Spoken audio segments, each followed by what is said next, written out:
so much from her courses. everything that you can And make it's like truly a grateful for her Yeah, guidance. I'm Gabe selected thankful. Western I know Manila Coach because her Zobo. course I material was so know, like, beneficial a to lot him of the guys as a like play developing well. and professional. Her class non-football helped develop him input as a on the leader. game is Jonah super valuable selected too. Professor So don't be McDonald afraid to because go she that. ignited Hey, his passion for marketing you and had taught him how to get out of his some comfort of the zone. professors She probably also were took him selected, on right? as an So advisee, so chose she Benny already Berger had a as full his plate. MVP, Thank you, and Professor Professor David Berger as Miller. whatever. I don't actually know, but yeah. I was Our gonna say, next I'm trying to look and MVP they're is all Dr. like, Kyle I've had any of them.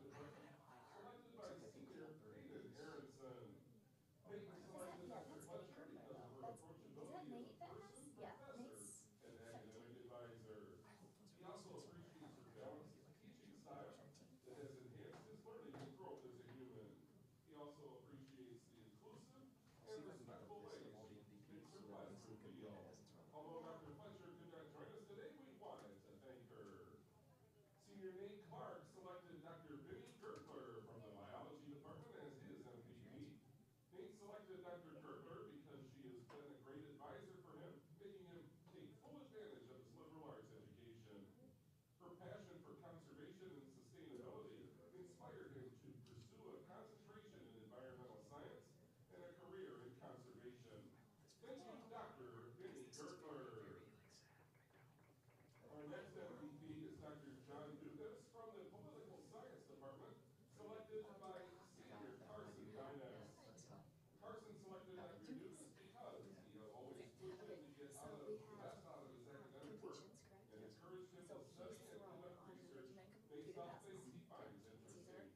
He these fostered a new academic interest in This is foreign season to policy date. and international So policy everything that they've into done his from time the here season at to K. this point. what is it? Carson thanks him for Attempts. pushing That him is to how continue many his times research he's and his interests So Eddie and Williams soon is to the be top a running back. professional. St. Thank John you, is the Dr. second John leading Dugas. rusher for them. Even though he's the quarterback. Exactly. Our next He's a MVP very is Dr. Narita that is not Sugimori something from the he Japanese is second department, in the nation selected for by total yardage senior as well. Tyler Yeah, Poole. he's, Tyler selected Dr. he has Sugimori 5 because she has touchdowns. always been That's such a crazy. huge part of his academic Net. career here at K.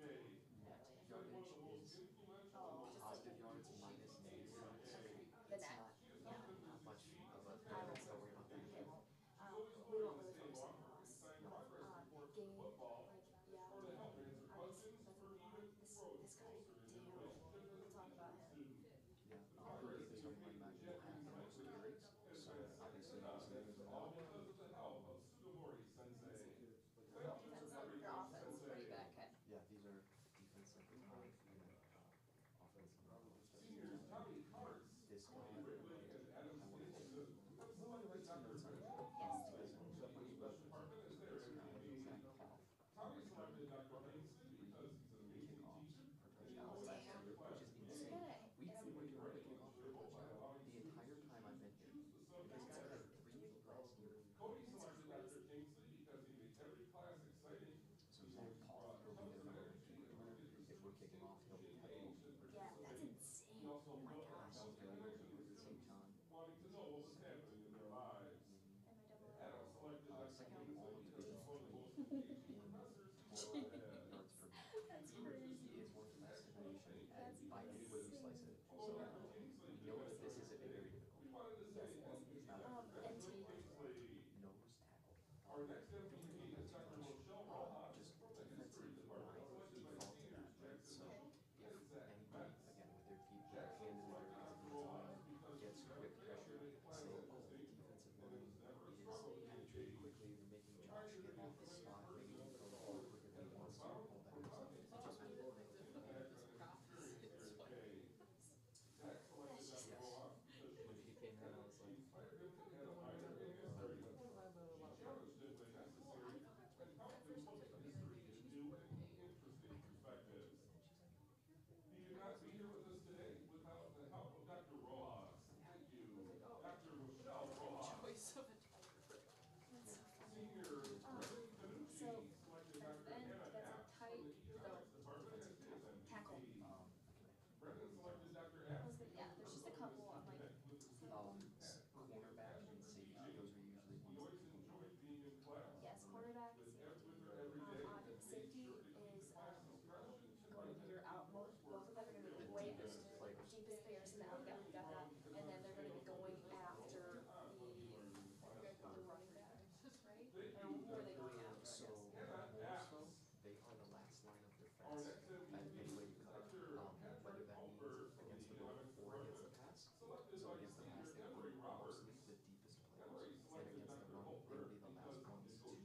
Sheldon Riley selected Dr.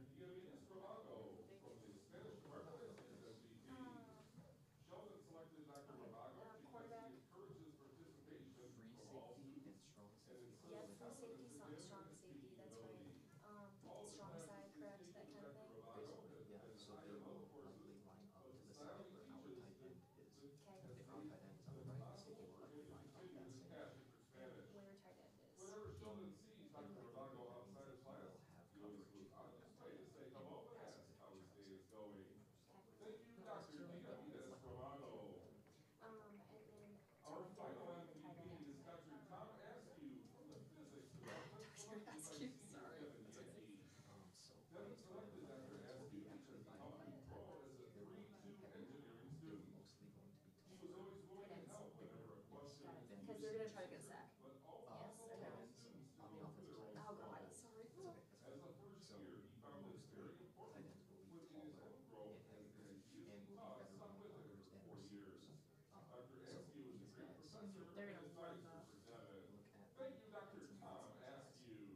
Actually, this one's not so great. On behalf of But the tight athletic ends are department, thank you They to all are, our would you most say the valuable biggest professors guys? for That's being the such offensive line. positive They're the biggest influences ones. on our student On O line, athletes. okay. Your work is greatly appreciated. Ladies and gentlemen, please join me in Got it. congratulating these professors on their well-deserved MVP honors. Okay. So, your five offensive linemen are the biggest. St. John is about 5'9", 195. That's surprising. He's Yeah. not very big. I know. Usually we have a It's taller very- quarterback. than that. Exactly. That is why it's such an anomaly. He's a stud. But these have heights and weights on it. Yeah, I think they show.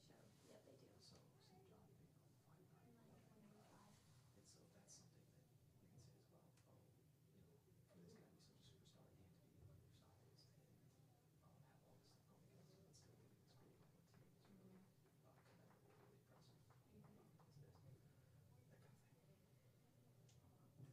Okay, so we have strong safety, free I safety. would not even worry about the designation No. of free and strong, just the safeties will be the deepest guys, the guys lined up Yeah. furthest from the line of scrimmage. Yeah. And the line of scrimmage is where the ball is placed before the play starts. Say it one more time. What was The it? line of scrimmage. Yep, it's where the ball is placed. before Yes. the snap. Yep. Feel free to add your own notes in there.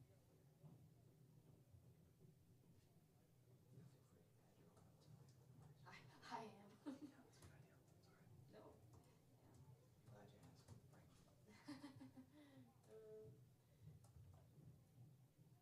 No. Glad you asked, frankly. With the height to the ball. Where the Yeah. ball is placed before the snap.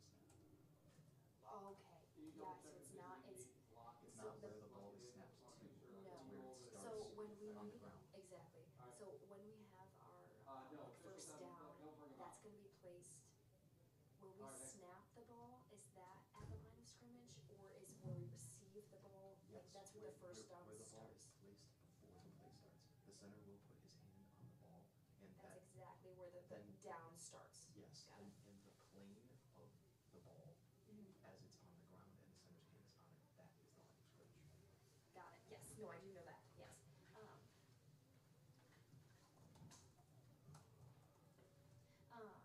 Got it. And then I'm all familiar with first down. Like, okay, so all the downage, please. Like 4th and 2, all the things. So it's like, got all that. Goal to go, that is. Goal to go, yeah. Anytime you're within the 10-yard Yeah. line with a new set of downs, you get 4 of them, but there is no longer a first down. Exactly. Because we've reached less than 10, we're at the 10-yard line going into the field. Yeah. And then we have, my dad and I were talking about it last week actually. So when we're field goal attempts, we would add an additional 10 yards from the, because obviously we Roughly 10. roughly 10. So. Oh yeah, no, it's not quite. It's like point, yeah, 7 or So, something like that. yeah, there is distance not only from the line of scrimmage to where the holder received the ball, but there's also the entire distance through the end zone to the goalposts. Those are all added.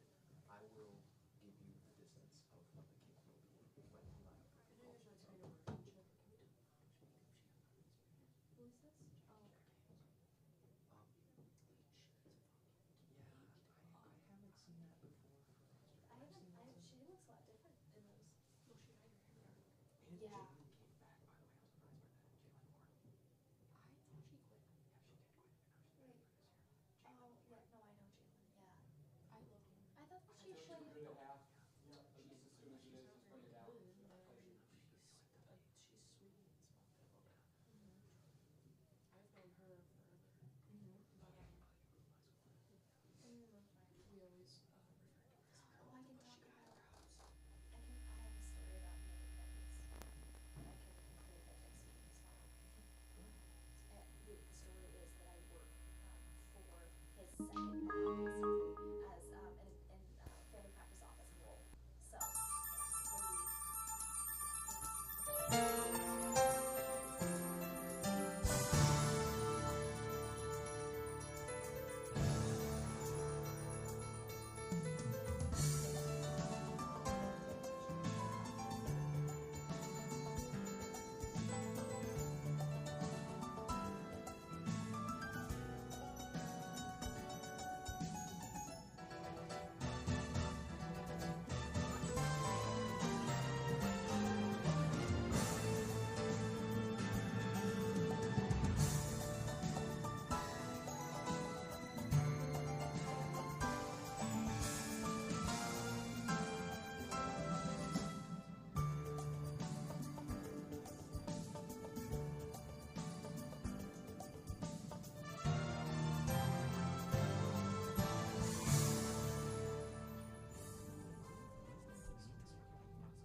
Good afternoon.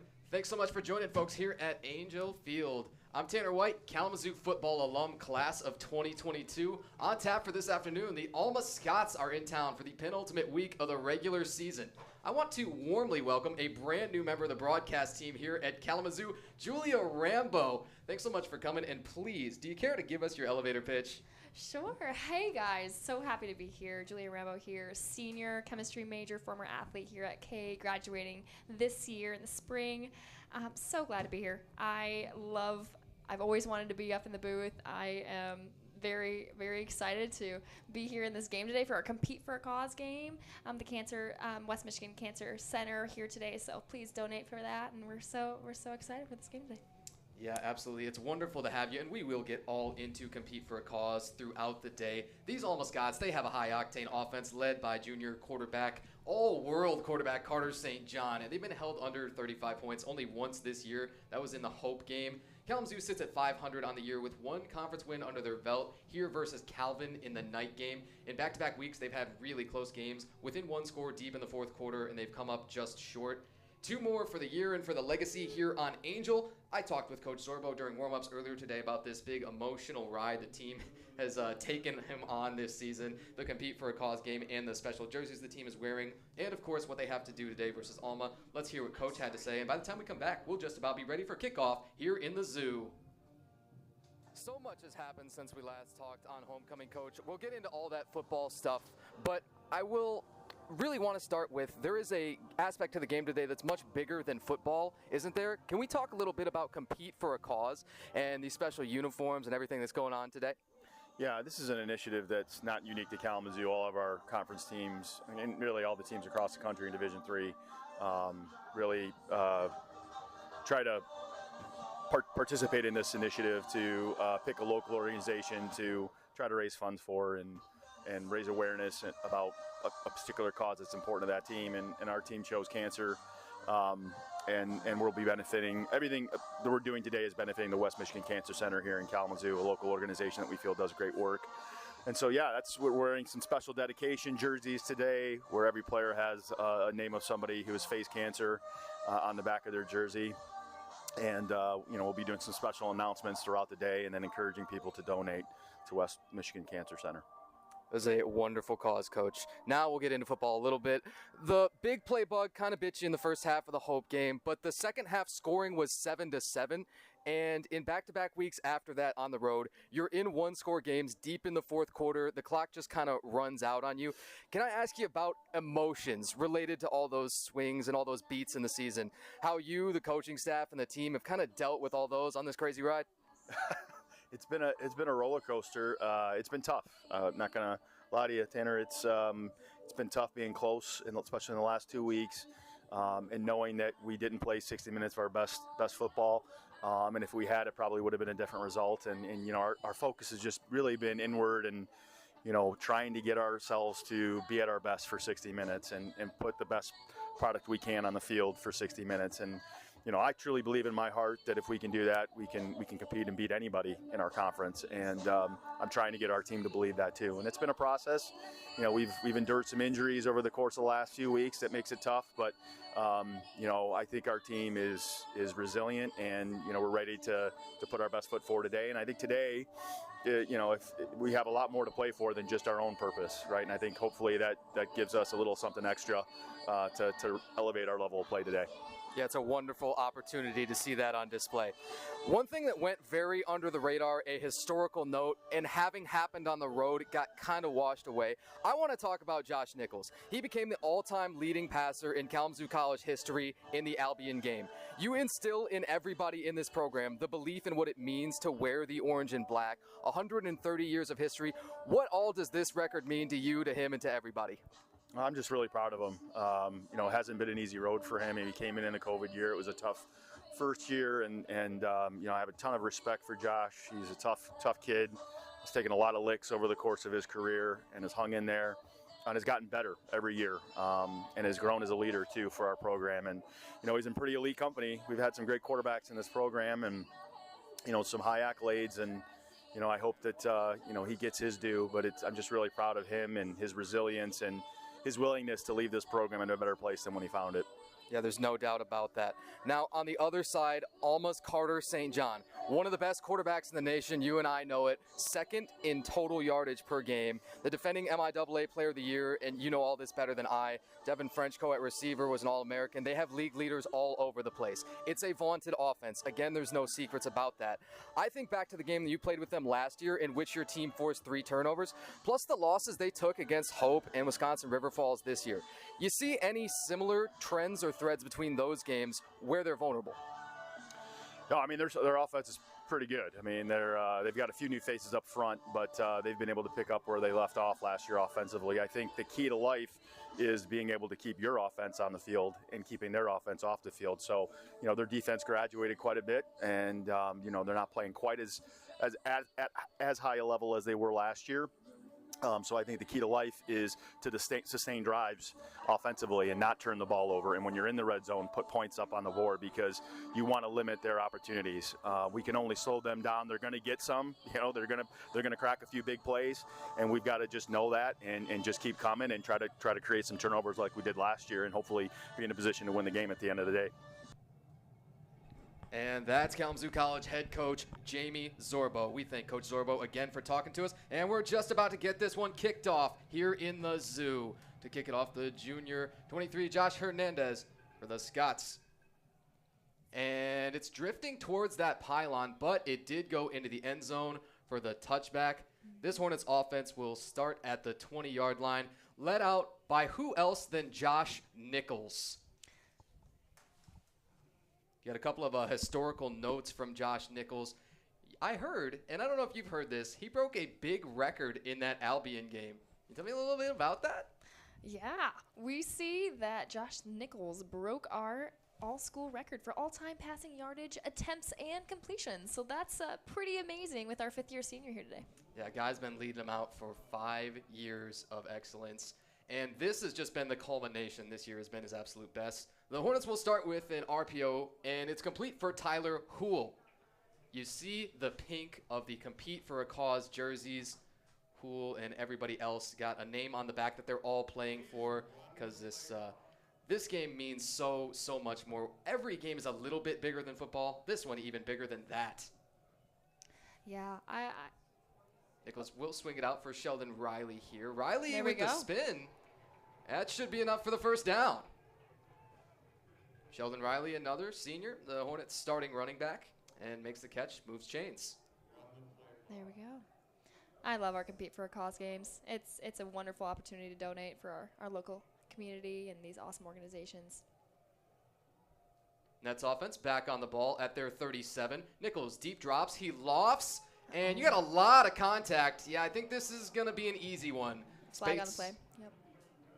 Spates is the intended receiver. Now, hopefully we have the officials' microphones. I absolutely love that. Typically, they're real good about it. Crank the crowd mic up for you, see if we can hear them. But we think we know which way this one is going. I wait with bated breath, Julie. I don't know about you. I know, me too. Yep.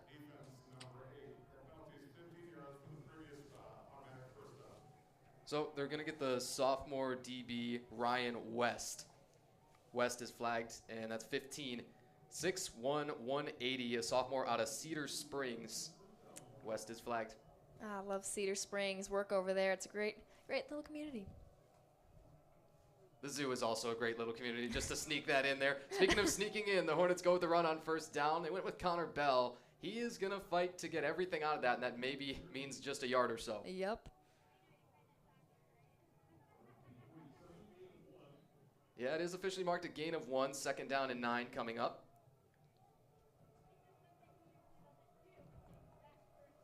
Hornets showing a little bit of a bunch. You got 3 tight receivers to that left side of the field. Nichols will flush that way. He's got his eyes upfield. He's dangerous as an improviser. Incomplete. Looking for Lucas Hannafin. I think Lucas Hannafin is dangerous, right? Call me crazy, but perhaps the MIAA leader in touchdowns. You got to know where that guy is? Let's take a look. Hannafin's got 8 touchdowns overall on the year. Again, that does lead the MIAA. Now the look over to the sideline. Nate Clark, the tight end, off to the right side of the offensive formation right now. He's got his hand in the dirt. And you've got 3 receivers the other way. Connor Bell is the running back with Josh Nichols in the shotgun. Another 3rd down for the Hornets offense. Nichols will throw short, incomplete. Went back to Tyler Houle. I want you to give a prediction here. Oh, the punt team had come out. I was just about to say, is this an area where you consider leaving the offense out there on 4th down?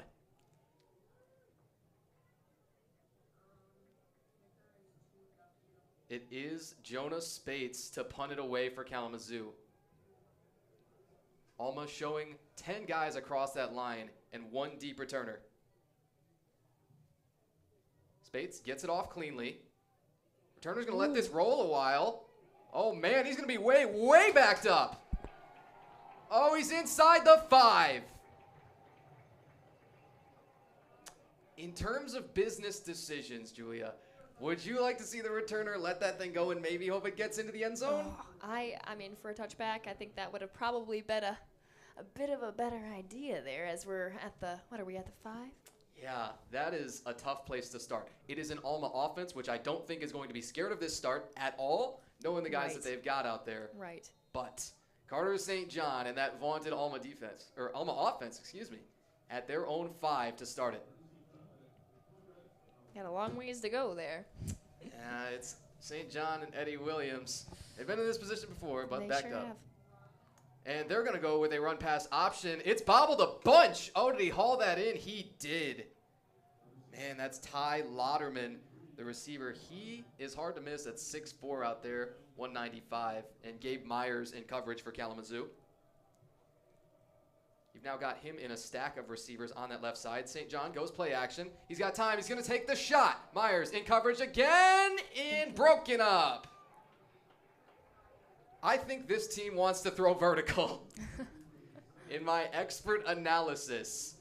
Ooh, that one was intended for Zach Poff. Yeah, great defense on there. Incomplete pass. Lovely. back-to-back plays, they've targeted Gabe Myers, Kalamazoo's #1 corner. Interesting. Maybe they go back the other way this time to the offensive right. Instead, they're going to run on the 2nd down and long. This is Eddie Williams. And maybe a little bit short of a 1st down, but not by much.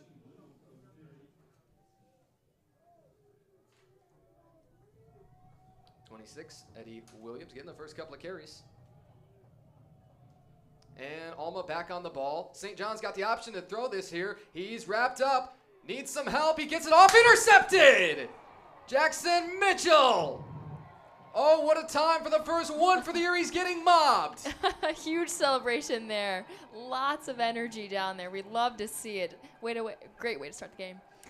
And Coach Whitehead, Clay Whitehead, the defensive coordinator, was assaulting Mitchell after that. Oh, did you see him out there throwing the headset around? Lots of excitement, lots of energy. Oh, man.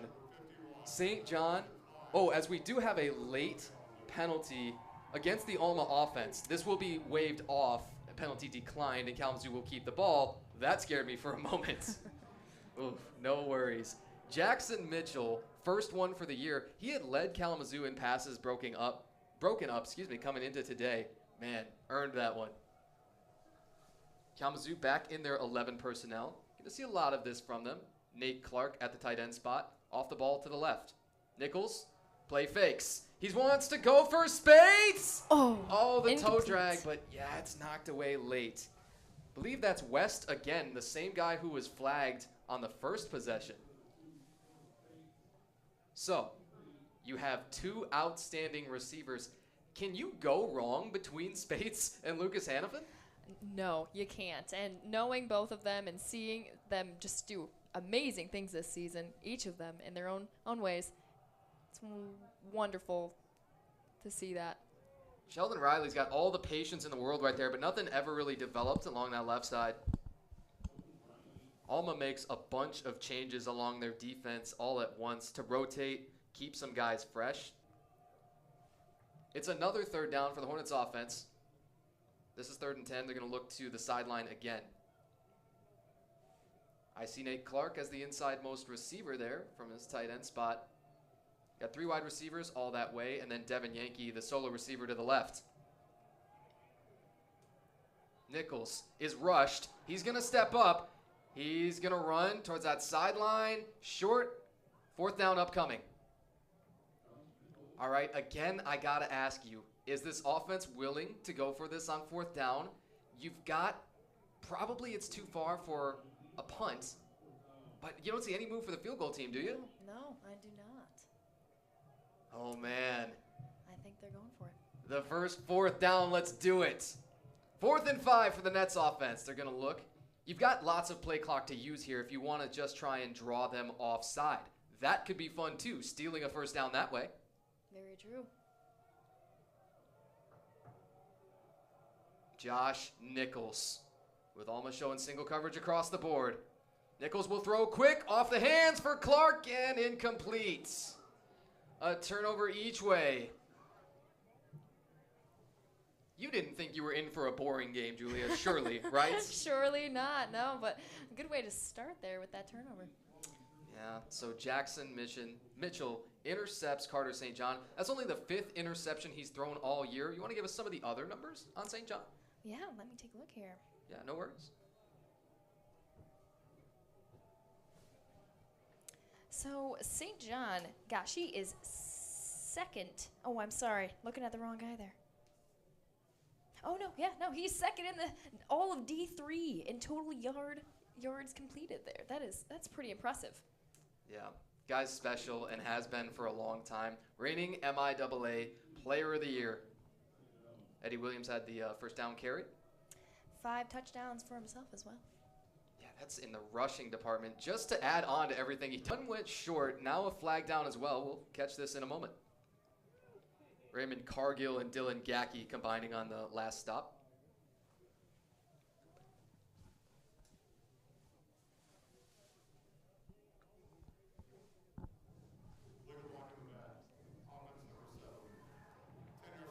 I believe he had block in the back called there on the receiver, Poff.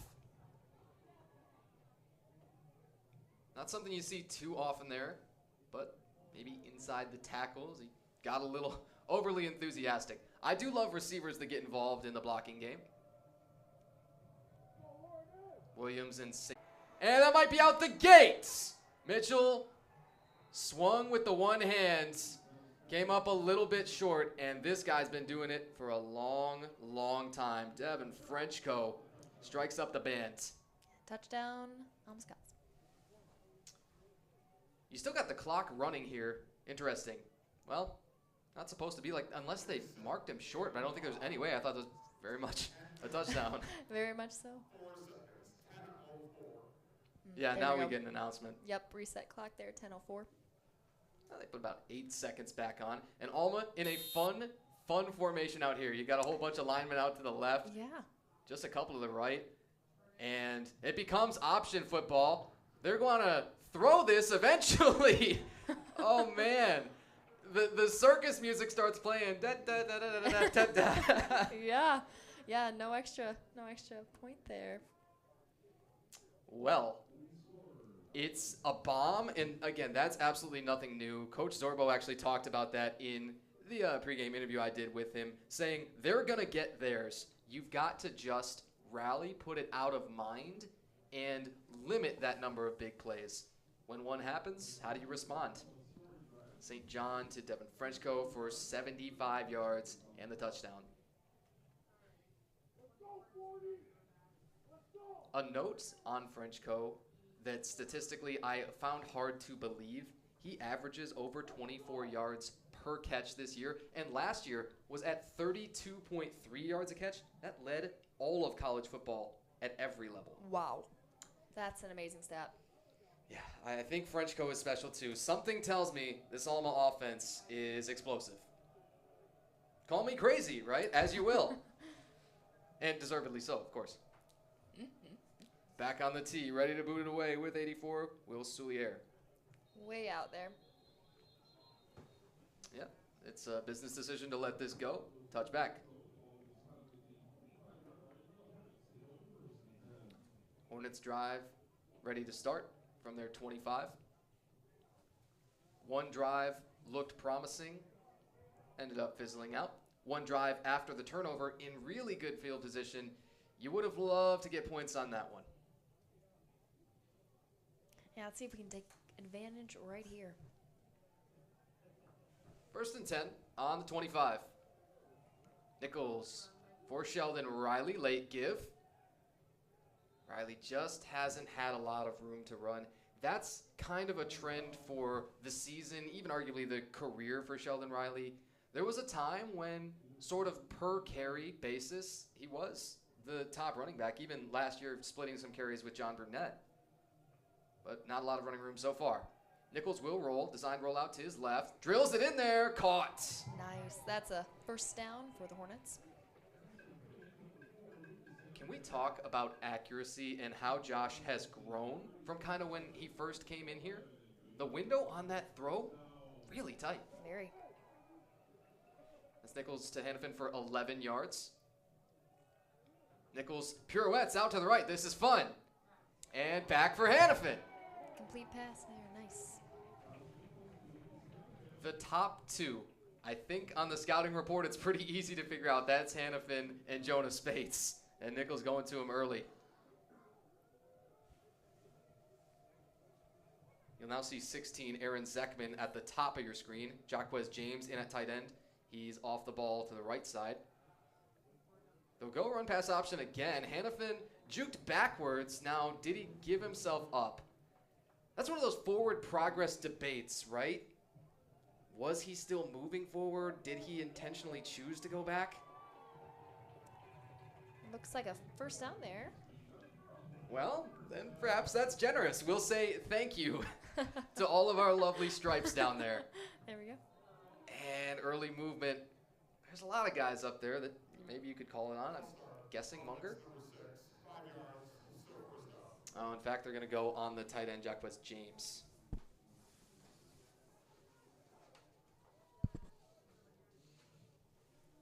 As James is flagged here, it'll be a first down and 15 coming up. 8:27 first quarter. Alma had the 75-yard touchdown from Carter St. John to Devin Frenchko.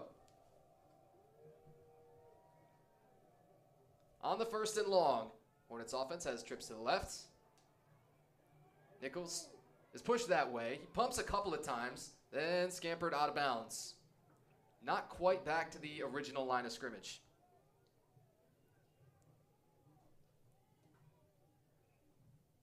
Offense going to take that long look to the sideline, but not huddling. 14 to go there. Yeah, the playbook, it can get a little bit shrunken when you've got lots and lots of yards. For example, on a 2nd and 4, a lot more options.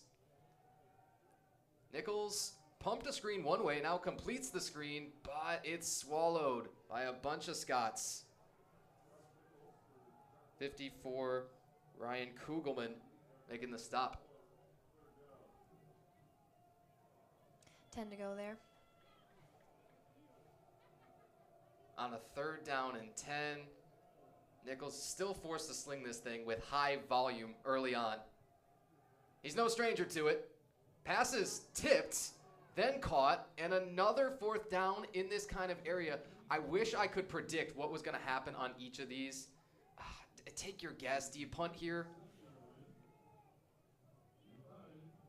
It looks like the punt team's coming on.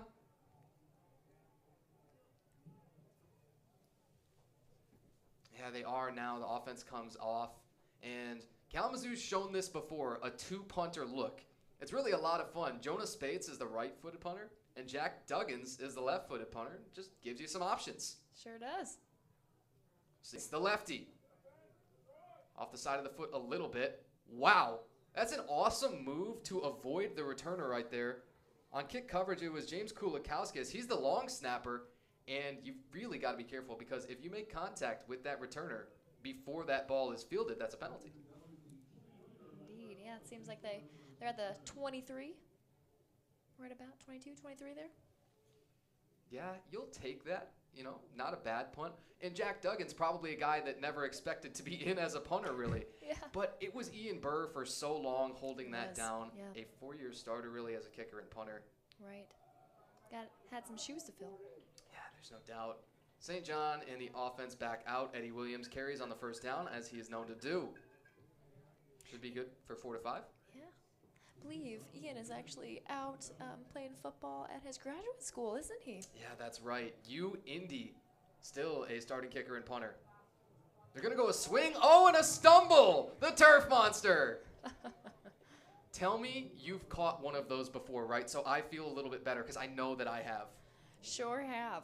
Definitely in the dirt before for me as a softball player.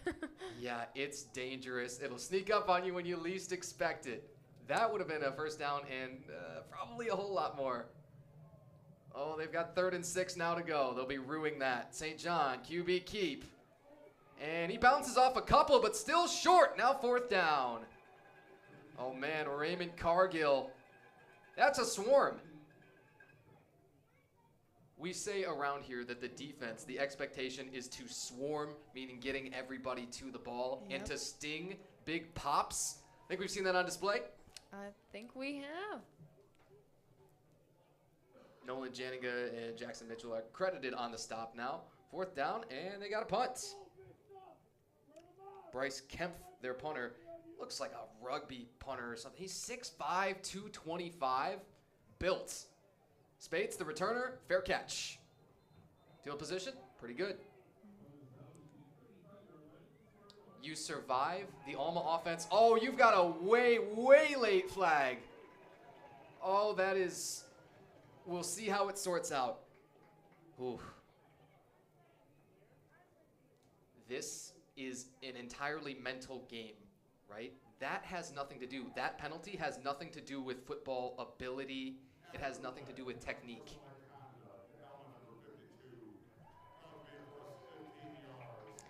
A 15-yard gain there for the Hornets for unsportsmanlike conduct from the Scots. It's Zane Moore at linebacker on the punt who's, mixing it up a little bit. And maybe it's one of those where you say something. If you've seen sort of like the George Carlin skit of the 7 words you can't say on TV, maybe. We hate to speculate, but Right. 15. Yeah, that's tough. But a gain for the Hornets, that's for sure. Yeah, it puts you at midfield. Outstanding field position to start. Andrew Durbin in at tight end right now, off the ball to the left. Nichols will play fake, and in and out of the hands for Hannafin. But you've established Hannafin early on as the go-to guy. I wonder, does the coverage start rolling so much to Hannafin? You think other guys get open? You know, I think Josh is looking for someone, and often it's Lucas Hannafin that's open, but we might have to be looking elsewhere. I think it's been a really good choice so far. Here he's going to go short for Hool. And Hool oftentimes works in that range. The intermediate and short range, kind of 0 to 10, 12 yards from the line of scrimmage. But last couple of weeks, touchdowns of, I believe, 35 and 57 yards. Hool has been, he's had that physical ability, and everybody's seen it, but it's finally breaking out right now on the stat sheet. A different look from the offense, a bunch here out to the right. 3 receivers that way. Nichols steps up, and too high. He threw the 4-seam fastball, and maybe Durbin's looking for a changeup. Yeah, right through the hands there. But that's what you got to do, right? I mean, as the great starting pitchers do, they change location and speed. They do, yeah. You gotta have a variety there often. Oh, no fun. Kalamazoo's going to go back to the one punter look. Okay, their ho-hum 3 personal protector look. Alma still keeps 10 on that line of scrimmage. Doesn't necessarily mean they're going to pressure, and they don't here. This is the hold-up return. Spates, after the rollout, gets off a punt with not as much roll as you might have thought. It's still just outside the 20-yard line. You will take that. That's down by Vinny Fidel, sophomore out of Armada. 6-0 game, still 4 minutes and 15 seconds of the first quarter. Yeah, lots of quick turnarounds today, Tanner. Yeah, you got to be on your toes, I know. Right. Would you have expected quite such a low-scoring game coming in? No, not this low to start. I was imagining have a little more quarterbacks running. And we got a sack. Yeah, it's Gabe Olivier to clean it up. St. John holds this thing forever. And at some point, no matter where the ball's going, it's got to come out. You're talking 7, 8 seconds of St. John with nobody there. Yeah. Will either come out or just take off with it. Yeah, too long there. Too long for the Scots. And for such a capable runner, too, I just always expect him, if everything breaks down, to take off here. He'll go triple option. This is complete for the tight end underneath. It's a good ankle pick tackle there from Dynas. 3rd down and medium coming up, but that's a pretty good gain. Complete to the tight end, Miles Haggart. He's a freshman out of Clare, and from talking to some of the... Ooh, we may have a flag down here. We'll see how this sorts out as well. From talking to some of the guys on the Kalamazoo staff and scouting, what they saw with the Alma tight end here, they called him a load, did Haggart. 6'3", 230, and a great run blocker. Wow. They're at their own 27. It's actually only 4 yards to go. A lot of stuff in the playbook could get them here. Jet motion. Give for Williams. He's met with that last lunge. It's going to be really close. But you've got the head referee signaling him forward. You still haven't seen the chain gang move, right? I have not. We're waiting on it. See if that's going to occur here.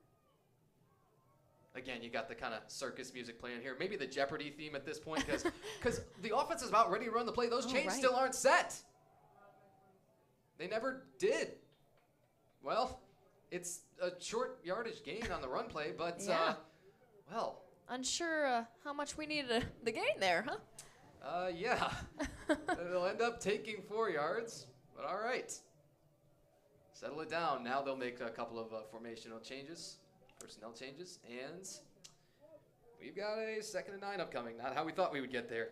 Jordan Williams checks in at running back. They're going to motion over to a 3-by-1. St. John's looking the other way to the left, complete. Lauderman climbed that ladder, and enough for the 1st down. and you're throwing to a 6'4" receiver there. That ball's thrown like 9 feet in the air. Little jump and he's there. It's just, come on. Man, these monster receivers around the MIAA, there's lots of them. St. John directs traffic upfield. He looks like he wants to run with this. And he'll head out of bounds. You got a flag down. It's in the area where, well, you go ahead and speculate. What are we going to do here? Because I've been wrong on most of these penalties so far.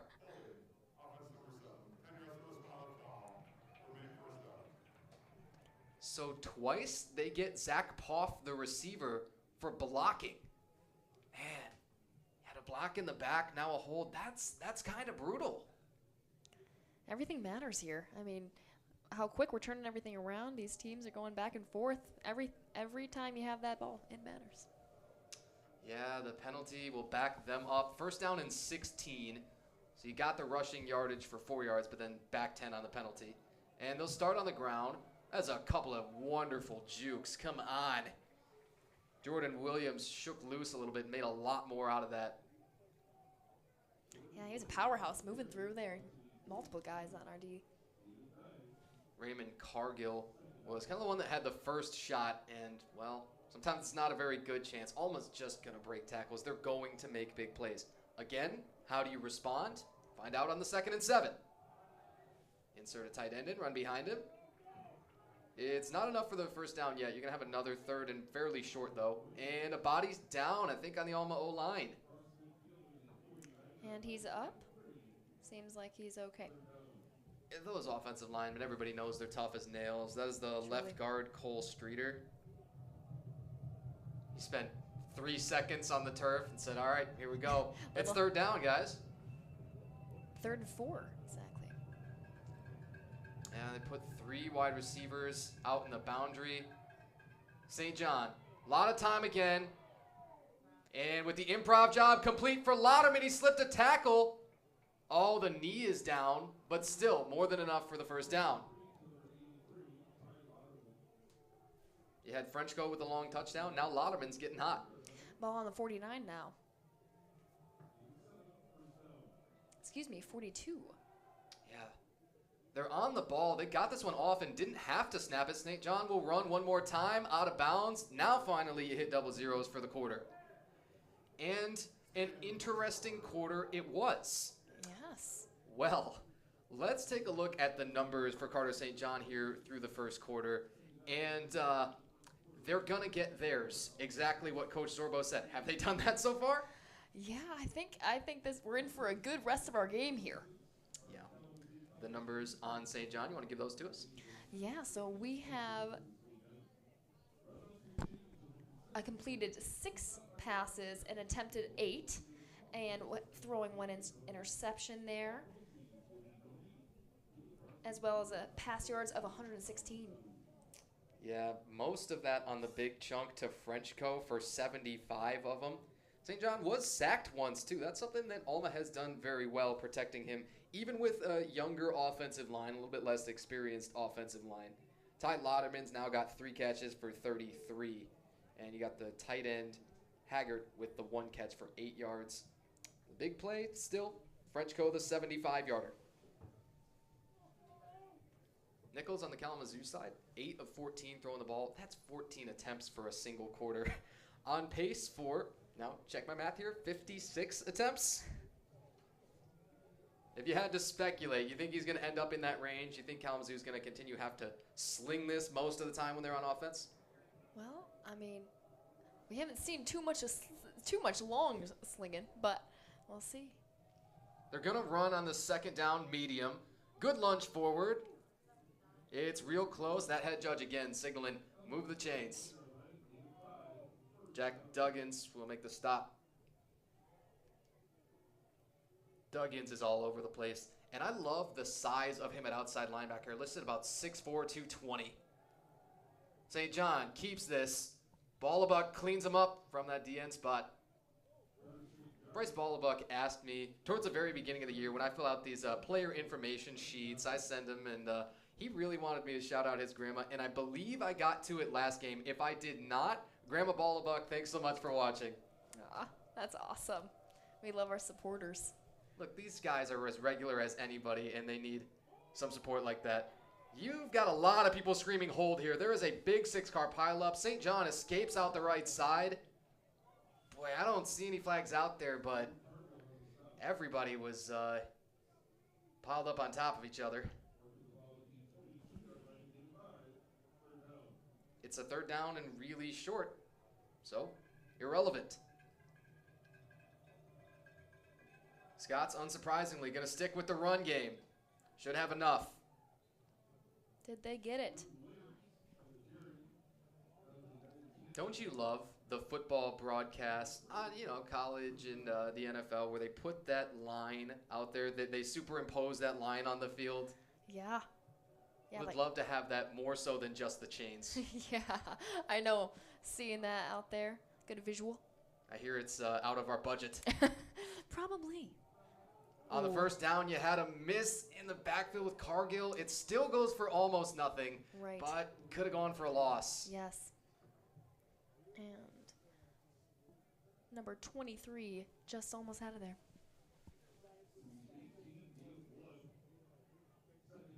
Ryan McNiff.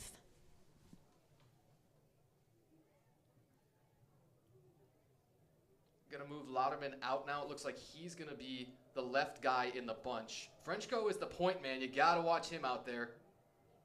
And they'll go with screen. Complete. Lauderman to turn it down that sideline. Hit the Jets. He's stuck at the goal line. Touchdown. That's another one I'd love to have the replay on down the line. Right. Maybe even a pylon cam, because that had to be really close as he makes that dive. It was. My initial thought was that he didn't make it, but I guess I am wrong. I've heard that they don't care what we think. could you believe that? Darn, I know. Wish we had more input, gosh. Yeah, that hurts sometimes.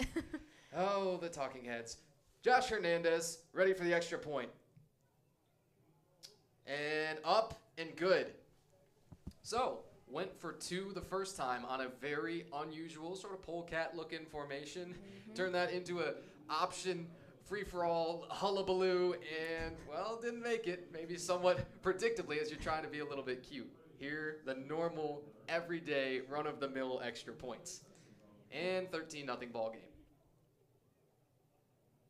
You've got now Raymond Cargill on the sideline and Coach Whitehead, again, the defensive coordinator. He's got his arm around him. I don't think this is a berating. I think this is a lifting up. And I think that's something that the Kalamazoo staff does well. Of course, I'm speaking from personal experience as well. But in a game like this, you are not at all out of this game at 13 points here. Not at all, nope. But you need to kind of be out of sight, out of mind with everything that's already happened. And you know this as well, right? Have you been sort of punched in the face in a game before? Have you, say, allowed 6-7 runs in that first inning, and then, hey, we got 6 more to play? Oh, sure have been in that situation several times. And have we come back? Oh, heck yes. And that is the best feeling. And that's about grit. Grit, grit, grit. It so is. You have it or you don't. Hannafin, speaking of having it. Nice. That's a pretty good return. He should be up to about the 28-29. It looked like there was more to be had, but in the end, Jamarte Hogan going to put a stop to it. Yeah, there's some yardage for Lucas. Looking for more of that from him this game.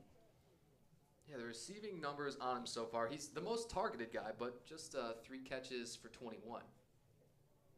Yeah, I really got him down, as they know that is a key player for the Hornets. Yeah, that's when you look at just the numbers for Spates and Hannafin, you just circle those immediately on the stat sheet. Say, I don't care what else anybody's doing. We got to cover these 2. Exactly. Seems like the Alma Scots are really working on that today. They're going to motion the tight end Clark. Now they'll run that way. Almost nothing to be had. It's blown up again by Ryan Kugelman. Yeah, quick pass and blocked right there. Kugelman has got the stout build. I mean, as solid, a guy that you could put him in hurricane force winds and he's not going to get blown over. He's staying right there. Man, good stop and officially a loss of 1. They'll motion Clark again, just going the other way this time. And now throw it to him. Clark made 1 move, picked up a couple along that sideline. Sorry, I was distracted by somebody hitting a really clean cartwheel behind on that Alma side. They've got the standing room only crowd that is very well traveled. Hats off to them. Oh, yeah. Got to make it. 3rd down and 10 here. And the visiting bleachers all packed. I mean, they had no choice. Everybody over there had to be standing. Nichols has some pressure now. He steps up. There's lots of room there. He wants to run. Nichols, 1st down and more. Ball came out, and no harm done.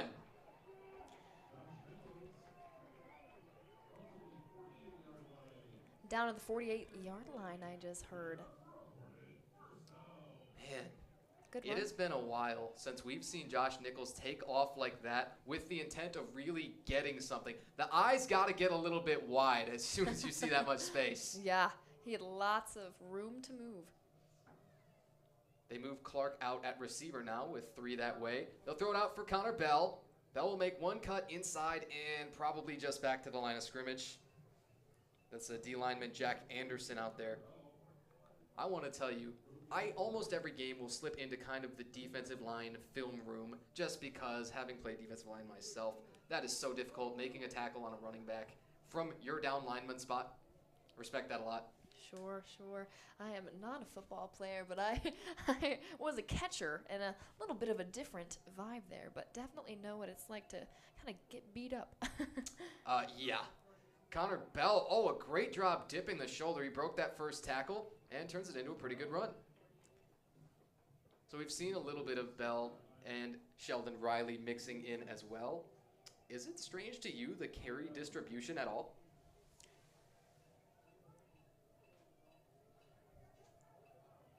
Yeah, we see that Bell has 5 attempts here with 9 gained and only 1 attempt from Riley.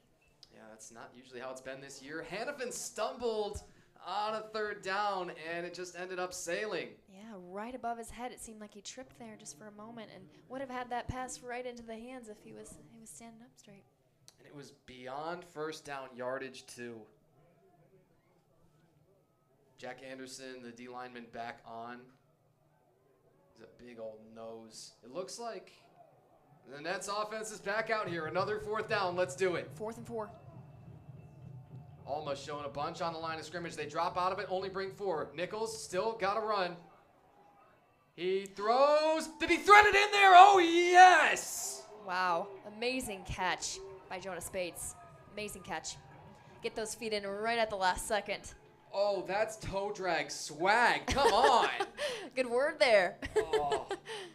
Oh, speaking of tight windows, I said it on the very first drive. This guy can just throw it wherever. He maybe had a little bit of early movement here. If this is a free play, the Nets are going to take a shot. Incomplete. Almost intercepted by the Scots there. And were you looking for a penalty like I was looking for a penalty here? I mean, something's got to be not quite right about that, I thought. That was quite rushed, wasn't it? Yeah.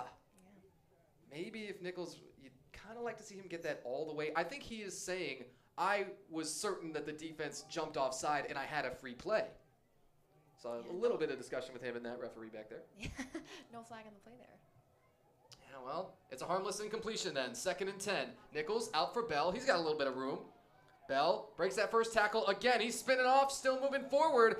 That is a surprising play as well. It's a late shove. Is he not in the white? We've seen lots of those this year too on Angel. The unsportsmanlike. Nichols drew one of those in the Hope game as well. I think that's about as far as you can get before you're flagged. Nets have 2 receivers each way. This is 3rd down and 5. Nichols, complete. Yankee's got a ton of room. Oh, wow. And the suplex to end it. Hey, that's a gain. Big gain for the Hornets. Man, Preston Marlatt. I mean, come on, that is a WWE move. That was right over the back and right down the ground. And what did he do? He just got right back up. Yeah. It didn't even phase him. Yeah, that's awesome. That's Yankee pretty great. is absolutely tough as nails, too. You got to be playing at his size. Right. Nets offense. Down to about the 13. Nichols will roll. He throws back for Riley. This thing could go. Riley into the end zone. Touchdown, Kalamazoo. What a gain for Riley. That's wonderful. I shouldn't have said that he was a little quiet. I said, hey, Connor Bell's getting all the touches out of the what backfield. What are we doing? Right. And then Riley sneaks in. Yeah, great play for Riley here. Screen pass from 13 out. Lots and, ooh, tricky stuff from the Nets. Now they're just going to line up in their normal PAT formation. Something to think about. I think this team has fun playing football, Julia. Do you second that? I sure do. Going for the extra point here. Emery Roberts. Roberts kick. Up and good. And now we have a score of 13-7. Scott's the Hornets. Yeah, it's a one-touchdown game. And that missed two-point conversion. Huge. Right? You got to figure that that's going to factor in if this stays a tight game. It sure does. Kalamazoo scores next, kicks an extra point. They're in the lead. Exactly. Yeah, that was a much longer whole time with the ball there for the Hornets in comparison to these last, just going back and forth. Nichols for Sheldon Riley to get on the board with a receiving touchdown. 92 yards to the air now for Josh Nichols. I find the Kalamazoo run game right now effective enough. 34 yards rushing on 9 carries. You didn't think they were going to go for 250, 300 yards, did you? No, but a lot of short little blitzes and getting through there. And enough to just continue to get those first downs. Exactly. You don't have to be in 3rd and 12, 15s, and it's been effective enough. Yeah, but being pretty conservative going through, not looking at those long passes. Ready, ready, swarm. That is the kickoff cadence, and it is awesome. Zach Poff backpedaled all the way into the end zone. He's got to make something of this. Now, are they going to say he called a fair catch? Well, Rutrow. Yeah, did they just do the same thing that they had done previously, right at the 3? And what did I tell you about Poff from last year? He was dynamite as a return man, wasn't he? Yes, he was. Now, he had 3 kickoff returns for touchdowns last year. That is insane. And the juice that he has is still unreal, but he's been flagged twice today. I don't believe he has a reception. You know, the mental mistakes, especially on special teams, they'll pile up. Now, it looks like Kalamazoo is lining up to re-kick as well. Really? Yeah. Very interesting. Well, as soon as we know, or if we know what that's about, I'll be happy to let you know. My apologies. I do want to point out that the last Kalamazoo drive was 11 plays and 72 yards. That is a shot in the arm, I feel. Yeah.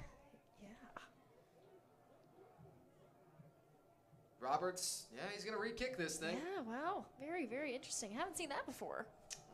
Well, reset, do it again. Whatever they had will be calls for the retry. Right hash, 35-yard line, Emery Roberts, the senior. This is a little bit shorter. It's fielded again by Poff around the 8-yard line. Poff with the reverse! Those tricky Scots! Oh, and a cut back past midfield. Another reversal of field. Finally, Myers makes the stop. Right about at the 46. Well, they're digging into the bag of tricks. Yeah, that caught me off guard. I was like, oh, and there's a turn. Ooh. Well, St. John and the offense get another reasonably short field. We shall see if the Hornets can get a quick turnaround here again. They already forced the one turnover of St. John. Sometimes the one, that's kind of all that he's going to give you. This guy had thrown 4 interceptions on the year and almost immediately gave one up to this Hornet defense. St. John and Eddie Williams back in the gun. They'll start with a run on first down. Good jump cut. He's stacked up there by Mitchell and a bunch of others. Should be about 5 on the first down run. Ooh, a little bit of tempo. Almost back out there without a huddle. St. John play fakes. He's got a ton of room. He's by himself out there. Dynas to pull him up. He throws and incomplete. That's a throwaway. But he was kind of trying to throw away the ball when he threw the interception to Jackson Mitchell too. I thought, man, maybe somebody over there is going to be able to make a play on it. It's uncharacteristic, I think, to see him put it in such danger. Right. Yeah, now we're at 3rd and 7. St. John's going to take a long look over there. You still got plenty of time on the play clock. It's at about 15. Do you think the run game is still in play here? You got almost 7 yards to go. Man, they've been running effectively. Yeah, let's see if we can get a complete pass here. St. John will look to loft again. A man wide open. Oh, incomplete. He overthrew it. Missed opportunities. I think those really hurt. Yeah, almost catch there for Joshua Hernandez. Man, if you take a screenshot from right when that ball is released and you see how much separation there is, how far that receiver is ahead of everybody else, you think there is no other opportunity but for the touchdown.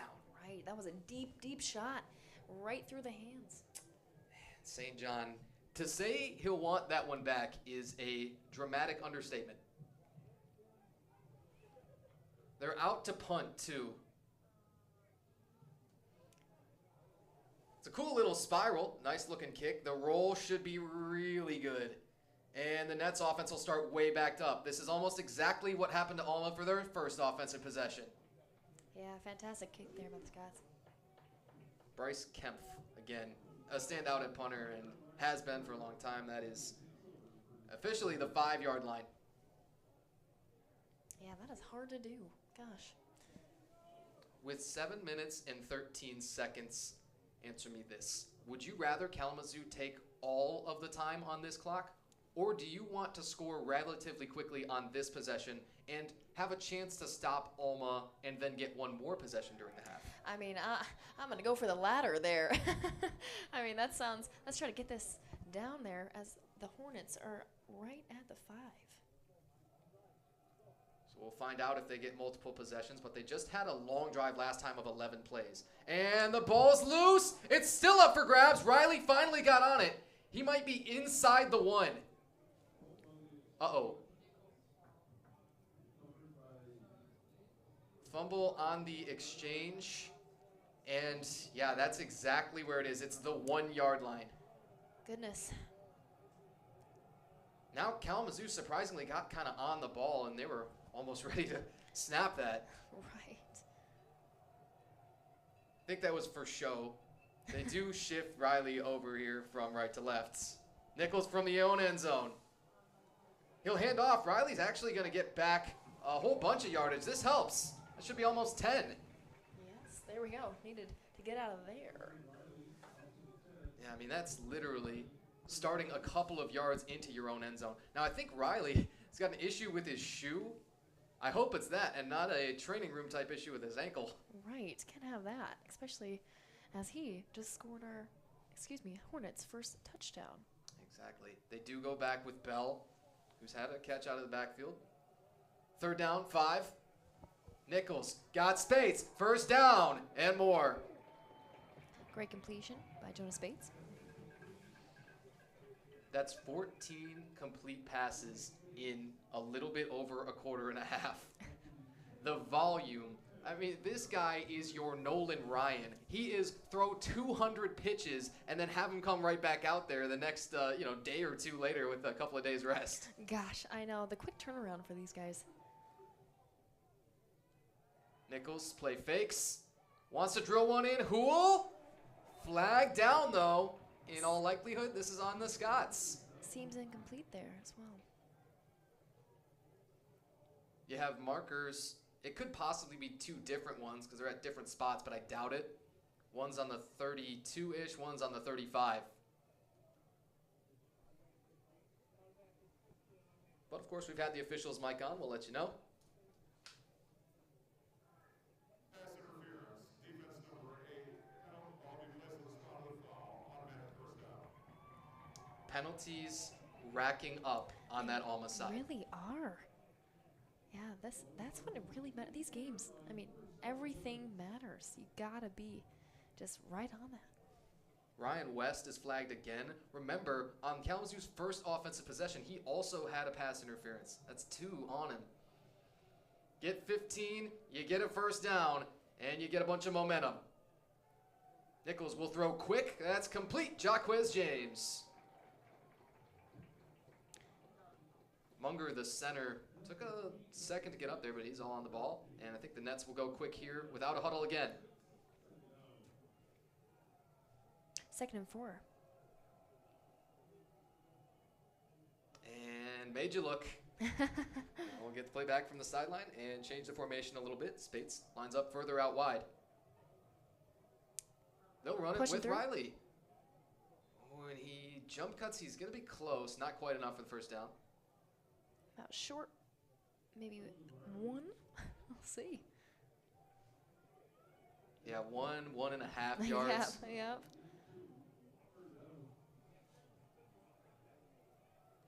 Now you got Hannafin, the receiver, in the backfield. And a big old shift out again. It's all eye candy. It's all window dressing, but it's fun. Riley, one more time, the 3rd down. He was looking for the push, but that pile went backwards. Where is forward progress? The question you, me, everybody wants to know. Now, let's see. I think they are moving toward. Yep. I think that's a first down for the Hornets, I believe. Yes, it is. Wow. Great job by Riley, driving through. My 2 favorite words, forward progress. There you go. Trips, 3 receivers, right side. Pools, the solo receiver, the other way. They'll swing another one out for Riley. This time he's brought down for a loss. Grab him by those ankles, man. Just drag him right down. Yeah, again, it's the ankle pick. All the wrestlers know it. Yes, they do. 2nd down, maybe about 13 to go. However, you look up at the play clock here. This drive's already gone 6 plays. Excuse me, you look up at the game clock. If you get a couple more first downs, there is a chance that you don't have to give Alma the ball back in this half. All right, we got 3 minutes and 25 seconds left. Nichols on the 2nd and long has a screen again for Riley. And the gain is good. Yeah, bodies out there. That's Travis Shemwell, the right guard spot, out there to lead on the screen. It's always a difficult assignment for the offensive line on the screen play to get, 10, 15 plus yards downfield and block much more athletic guys, perhaps. Yeah. I'll never let a lineman hear me say that, though. Nichols, 3rd down, intercepted! Oh, and this could be a problem on the run back. You've got a flag that's likely going to wipe this touchdown out. However, the interception should stand. Jet King just took this thing all the way back to the house. See what that call is here. So the defense is out there. They're all but certain that the interception will stand.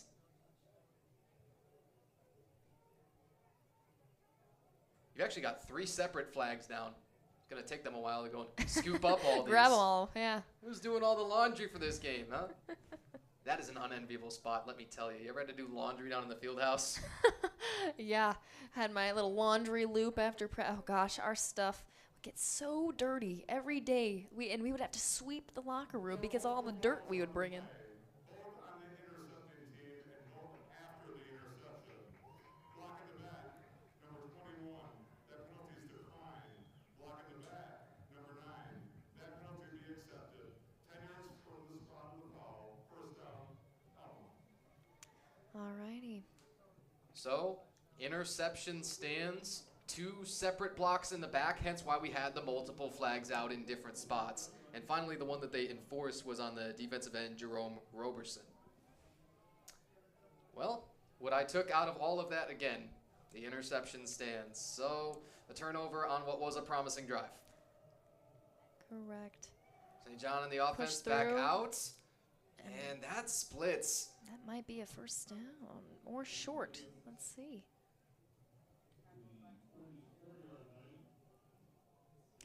they got 1 to go there. They do, and they're back on the ball with the one tight end. They'll run behind him, right behind him. Another push there, and seems they got that first down. Did you notice Williams kind of bury his head into that blocker there? Maybe some guys you'd like to see make somebody miss there. A little bit more elusive. But, you know, in a game of hammers and nails, obviously he's trying to be the hammer. Right. And we got the 2-minute timeout here. You may or may not have seen this. It's a rule across all of college football, and it's frankly, it's kind of fooled me a couple of times because I forget that we were introducing it here in Division III as well. But almost exactly identical to the 2-minute warning in the NFL and things of that sort. So the timeout here, and we'll take a brief breath. It's a 13-7 ball game. Very hard to, or it's easy to forget rather, because Alma's been making the chunk plays, and Kalamazoo's had to slowly work it for the most part. Now, what does Kalamazoo have to do to get a stop on this one with the last 2 minutes to go? And St. John, where he is so dangerous in this area of the field. He is. Yeah, seeing with that long pass earlier today, almost a completion. Don't want that happening again for the Hornets. It was the 75-yard touchdown to Frenchco. That was the first one. Boy, I feel like if you're taking a shot to the end zone here, which you don't have to do quite yet. Right, but if 2 minutes you do, on the clock, yeah. Of course, it's plenty of time. Right. But if you do, I would be surprised to see it not go to Frenchco. You do have on the other side, the left side, furthest from us, Poff, as well as Lauderman in a line out there. Frenchco is the wide receiver out to the right. Lots of noise from the stands of the Hornets. Oh, yeah, you got to get loud here. St. John looking to drill one in on a window. Mitchell, the bobbles. And incomplete. Kamani Jones was the last guy that had a chance. Could you imagine if Jackson Mitchell got 2? Oh, my goodness. Oh, my heart. It skipped beats. It did. But Mitchell, man, to come in without an interception on the year as well as he has played, the leader in pass breakups, and if he could have gotten 2 off of one of the undisputed best quarterbacks in the nation, imagine. They're going to motion out to empty with 4 all to the right. They swing it out to the back. And that's close to the first down, probably a tad short. Yep.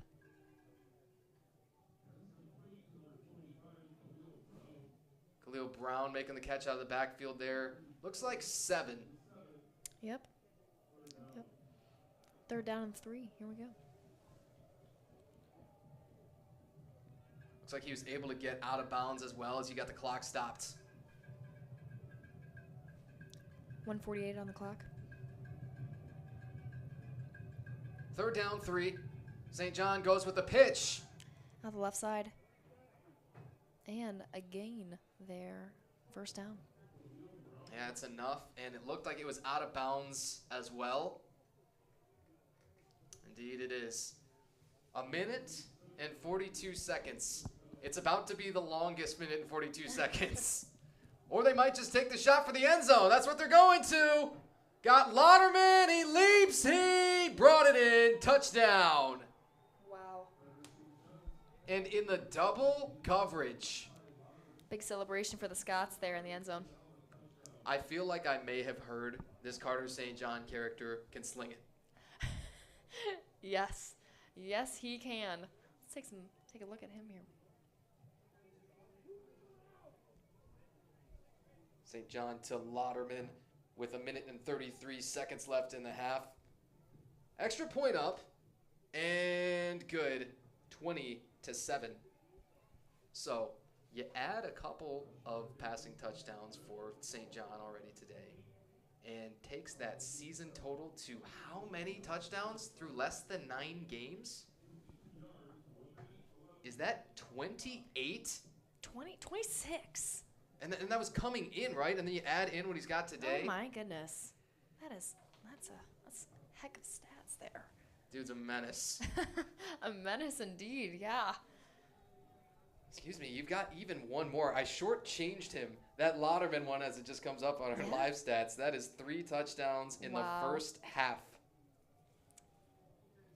1 minute and 32 seconds for the Kalamazoo offense.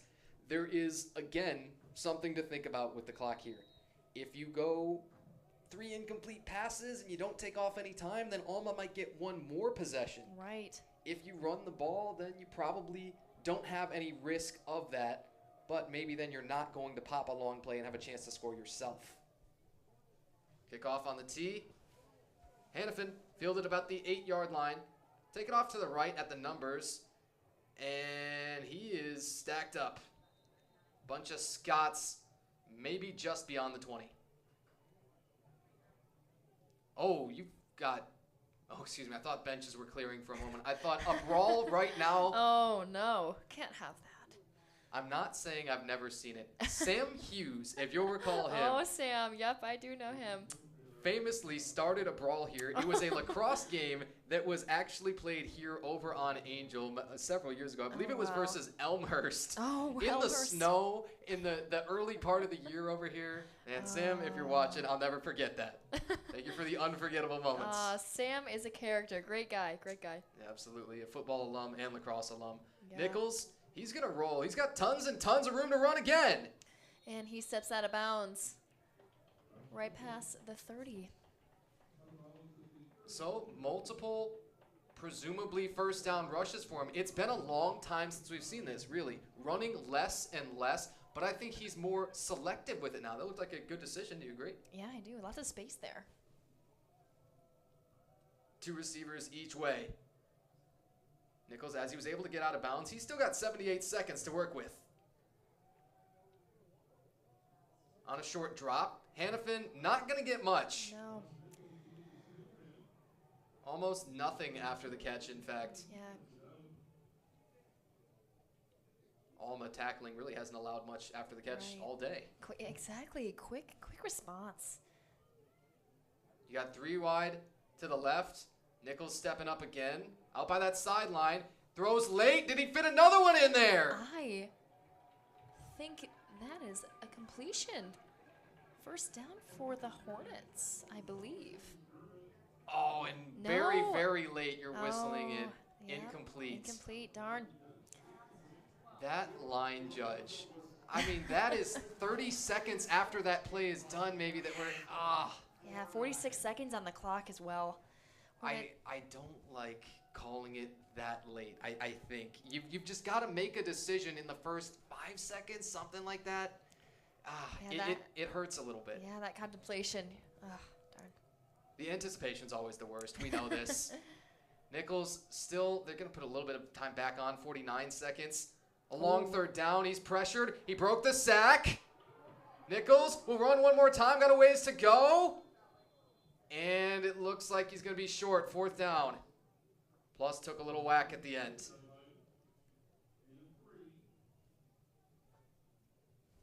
Well, yeah, you almost didn't have a choice here. I thought if you go for this and don't get it, giving Alma even a single second from there, no thank you. No, especially with the score of the game now, 20-7. Yeah, got to be, like I said earlier, a little conservative here. Yeah, they will punt with Jonas Spates. Again, back in the ho-hum 1-punter set. Alma still not going to bring a lot of pressure. Spates is going to get off a whale of a punt. Real high. But you do have lots of room for that returner. Stapleton closed it. Fidel, and I believe it's Cargill to polish it off. Right after the 15 there. Nice high punt there from Spates. Yeah, I think that's the best one of the day. Yeah. Duggins hit a good one as well, roughly down to about the 20, but just the sheer distance, that one's the furthest. All right, 16-yard line, 27 seconds. If you saw the Hope game, any of the Hope game, you will know Kalamazoo allowed a touchdown on the very last play of the first half. Did. And that sucked all of the air out. Yes. Truly in that game, that was a huge beat because the Hornets had started flipping the momentum here. They did. You got to be way backed off on these receivers, right? Right. Total coverage here. They allow the short underneath throws. I think this is the thing. Because you can tackle this in bounds, you'll live with that. And Alma likely is immediately going to call timeout. Unless they're just on the ball. Oh, yeah, you've got 3 timeouts here. I've heard that you can't take them with you. You can't use them at home, and you can't roll them over to the second half, right? Oh, yeah. Take advantage of them. Get this last rush here. 20 seconds on the clock. Still 2 more timeouts to go. A 20-7 game at the half. Still a lot to think about. Mostly the danger is St. John launching a bomb. That's Right. been 3. He's already hit 3 of those today and has launched a couple more. The longest one to Frenchco. I still think you've got to Gosh. play way, way off these receivers. I mean, Right. super deep. Right. I know. You got to have that room. You got to have that room just in case. I mean, nobody's getting behind you, you know? And Frenchco, again, he's the track star. He was an All-American last year. Yeah. In all likelihood, on track to be an All-American this year. Still worth mentioning that Hannafin is the MIAA leader in touchdown receptions, but Pretty cool. Pretty cool. it is, of But- course, and we love to have the individual accolades, but everybody would trade everything for more wins. That's Right. just how athletes are. Truly, this is a team sport. St. John is flushed. He's going to complete again, and again, that's likely tackled inbounds. And let's see. Seems like they're moving those posts there, and let's see. Timeout. So, gotta mean that he was tackled inbounds. All right. Well, they're getting the shorter chunks. That was a couple of straight completions there to Broderick Miller. Right now, 13 seconds on the clock. Yeah, so how many plays might Alma be able to get off? Goodness, we'll see. I mean, St. John likes to run around back there. I'm thinking he doesn't have too much time to do that. Because Exactly. if you burn a ton of clock on your first play, that may only leave you with 2. right. If you And go that's a quick push, and then Sure. yeah. If you go a little bit quicker, maybe at best you have a chance to get 3 plays off. Right. Yeah, maybe 13 seconds, 3 plays. That's a challenge. It's a lot to ask, but of Yeah. course you can throw completions toward the sideline. You can try to get out of bounds, which they haven't been doing. Right. I think that was a product of having all 3 timeouts, and they say, well, yeah, we can go ahead and complete a couple inbounds. They're going to put 2 wide receivers and a tight end all to the short side of the field here. Oh, they're looking for some yardage, and that's a completion. Oh, Yeah, he did fit that in. he did. Yes. Man, Right at that's the end there. that's the connection that he has. It's Poff, Lauderman, and Frenchco, all 3 of their, kind of 3-headed monsters. Yeah. 7 seconds now. Would you throw this ball all the way to the end zone, let St. John launch it, or would you pick up one sort of intermediate gain and maybe even think about a field goal? You know, personally, I'd probably go for the field goal route. Okay. But that's me. I Yeah. don't know. We'll see if they complete it intermediate first. St. John will Running. step up. Time, running low. He slides down, plus you got a flag down. And there goes that clock. Let's see. It's possible that there will end up being an untimed down. I think in all likelihood this is holding. Jaden Johnson was a defensive end for Kalamazoo who was kind of ragdolled. Yeah. Gotta be tough. Gotta be tough. Still waiting on the announcement. Again, bated breath. Offense number 77, the penalty, of course, 10 yards from the previous spot. Please put 1 second on the game. All right. 1 second on the clock. Let's see what the Scots do. Exactly what I was afraid of, Julia. I just don't Right. want St. John to have another single shot at this. Gosh, I mean, we know this guy. He is good, and he's gonna do something with that 1 second, isn't he? Yeah, as he took off and slid there, he would get all of that rushing yardage. And, well, based on the down and distance, I'm not sure that that's how they enforce it. It's on the scoreboard right now. We've got 2nd and 20. Alma also takes their last time out here with this 1 second. Now, the field goal is out of the question. I Right. wonder, do you say your Hail Marys and throw your Hail Mary, or do you complete? So you watch the Lions on Sundays. Oh, I sure do. I love my Lions. And Ben Johnson, their offensive coordinator, is a mastermind, right? Yeah. He would, in this situation, maybe they would throw a Hail Mary and get it all the way to the end zone. Or maybe they would set up some voodoo wizardry. And I think Alma might have to consider that. I know St. John can get it to the end zone from here. Arm strength, absolutely not his issue. But to give you the best chance, seriously, something that you draw up in, sandlot football, in Thanksgiving afternoon, out throwing around with the family type football, I think that may be your best scoring chance. Yeah, we shall see. I mean, gosh, you got to know what you're doing here. Still, you got to get plenty of cushion on those receivers, too. It's just all the track stars out there. St. John, will he launch this thing all the way to the end zone? He's going to throw short. And exactly, it's the lateral for Frenchco. You said it. And we can breathe the smallest sigh of relief. As soon as Frenchco caught that lateral, I thought, boy, if anybody's going to make something happen. Whew. Man. That was a first half. Do you know what I mean, Julia? Oh, my goodness. Yeah. Big game so far. 20-7 going into halftime. And give us the numbers one more time on Carter St. John, because I think we got to drill in this fact. Kalamazoo is sort of hanging in there by a thread against him. Right. Yeah, with 17 attempts, he has 12 completions and 208 yards. 3 touchdowns and that big 75 long run there. So, yeah, it's a good competition that we got here. Yeah, it's a tight ball game. 13 points, but it truly feels like less than that. Do you share that sentiment? I totally do. I can sense that from the Hornets that they're right there with them, and we had that turnover. I mean, there are some key things that hopefully that we can kind of clean up in this next half. Yeah, fully agree. On the Kalamazoo side, Josh Nichols throws 18 of 28.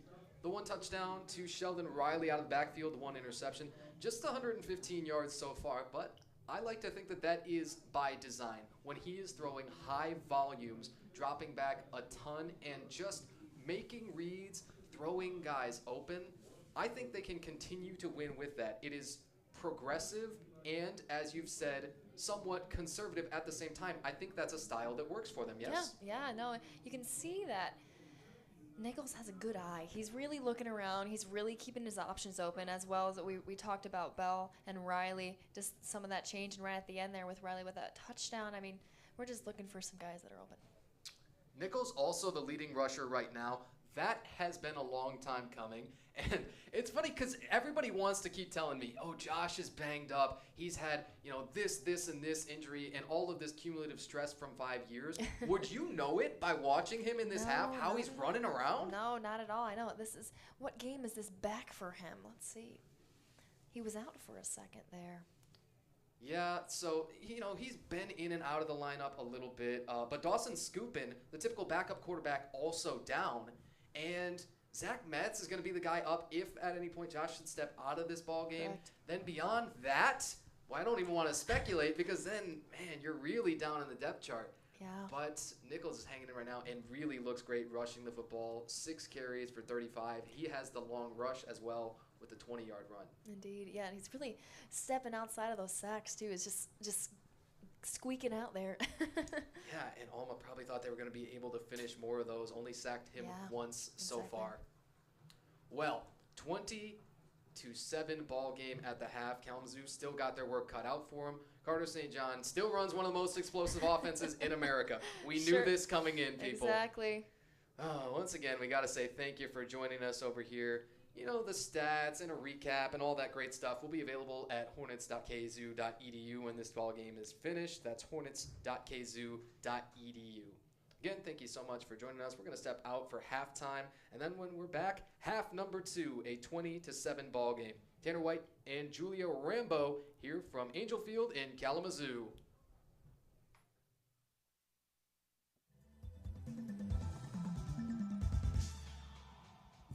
Thank you for listening to the internet broadcast of Kalamazoo College Athletics. Today's game is starting in just a few minutes, and pregame coverage will start in just a moment. Thank you for listening to Kalamazoo College Athletics.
you for listening to the internet broadcast of Kalamazoo College Athletics. Today's game is starting in just a few minutes, and pregame coverage will start in just a moment.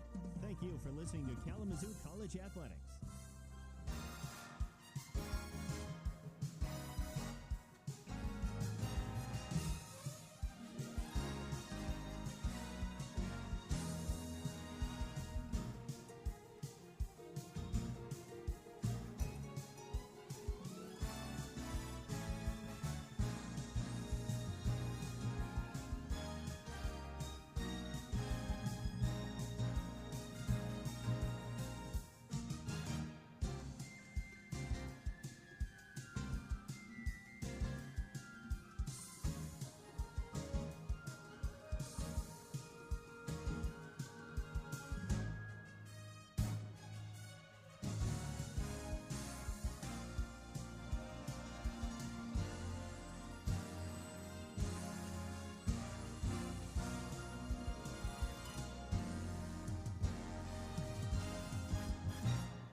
Thank you for listening to the internet broadcast of Kalamazoo College Athletics.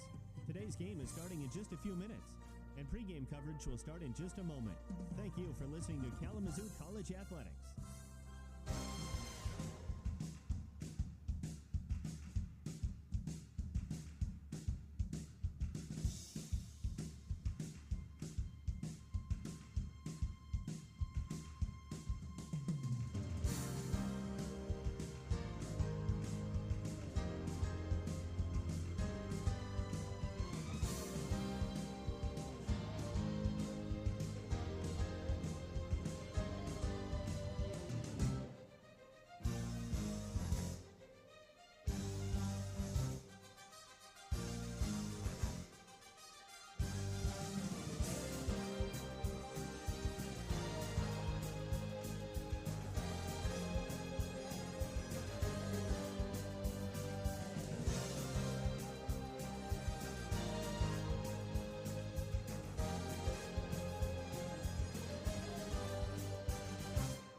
Thank you for listening to the internet broadcast of Kalamazoo College Athletics. Today's game is starting in just a few minutes, and pregame coverage will start in just a moment. Thank you for listening to Kalamazoo College Athletics.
Thank you for listening to the internet broadcast of Kalamazoo College Athletics.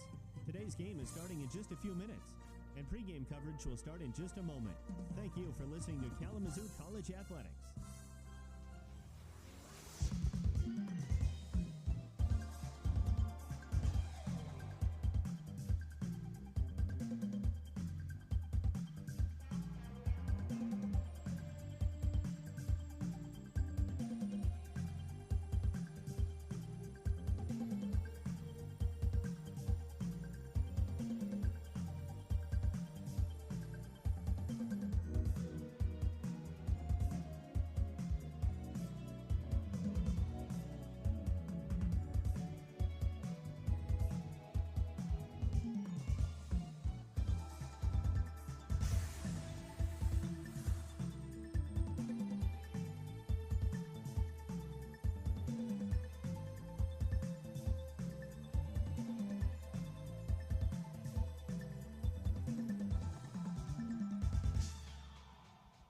Thank you for listening to the internet broadcast of Kalamazoo College Athletics. Today's game is starting in just a few minutes, and pregame coverage will start in just a moment. Thank you for listening to Kalamazoo College Athletics.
Thank you for listening to the internet broadcast of Kalamazoo College Athletics.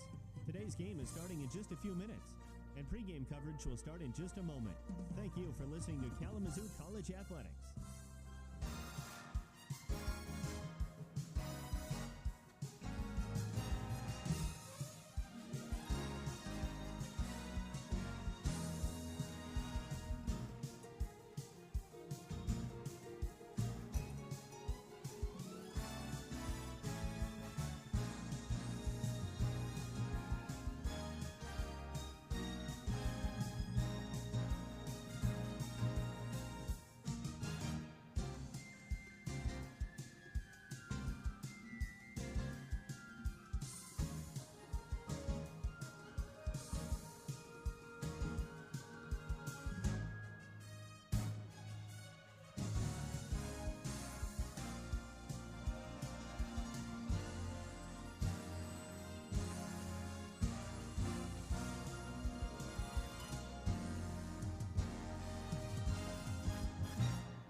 Thank you for listening to the internet broadcast of Kalamazoo College Athletics.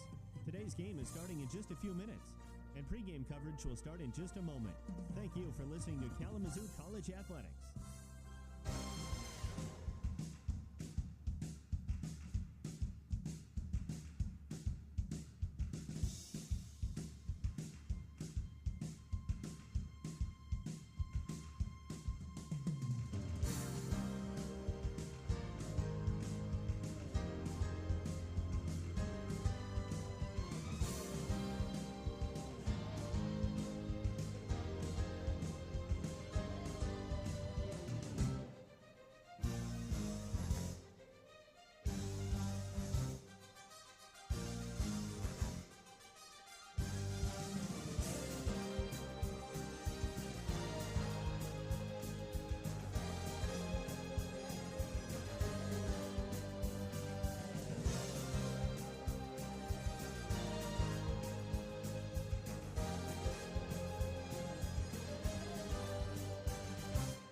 Thank you for listening to the internet broadcast of Kalamazoo College Athletics. Today's game is starting in just a few minutes, and pregame coverage will start in just a moment. Thank you for listening to Kalamazoo College Athletics.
Thank you for listening to the internet broadcast of Kalamazoo College Athletics.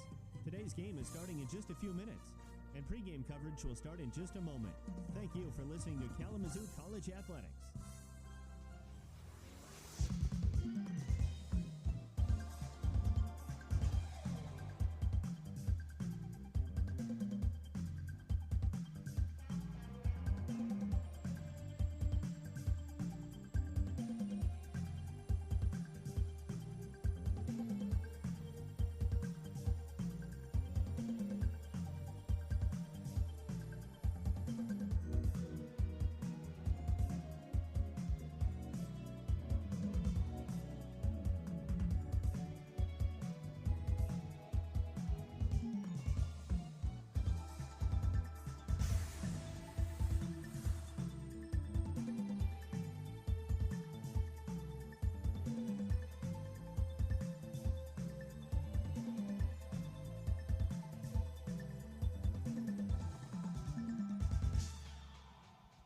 Thank you for listening to the internet broadcast of Kalamazoo College Athletics.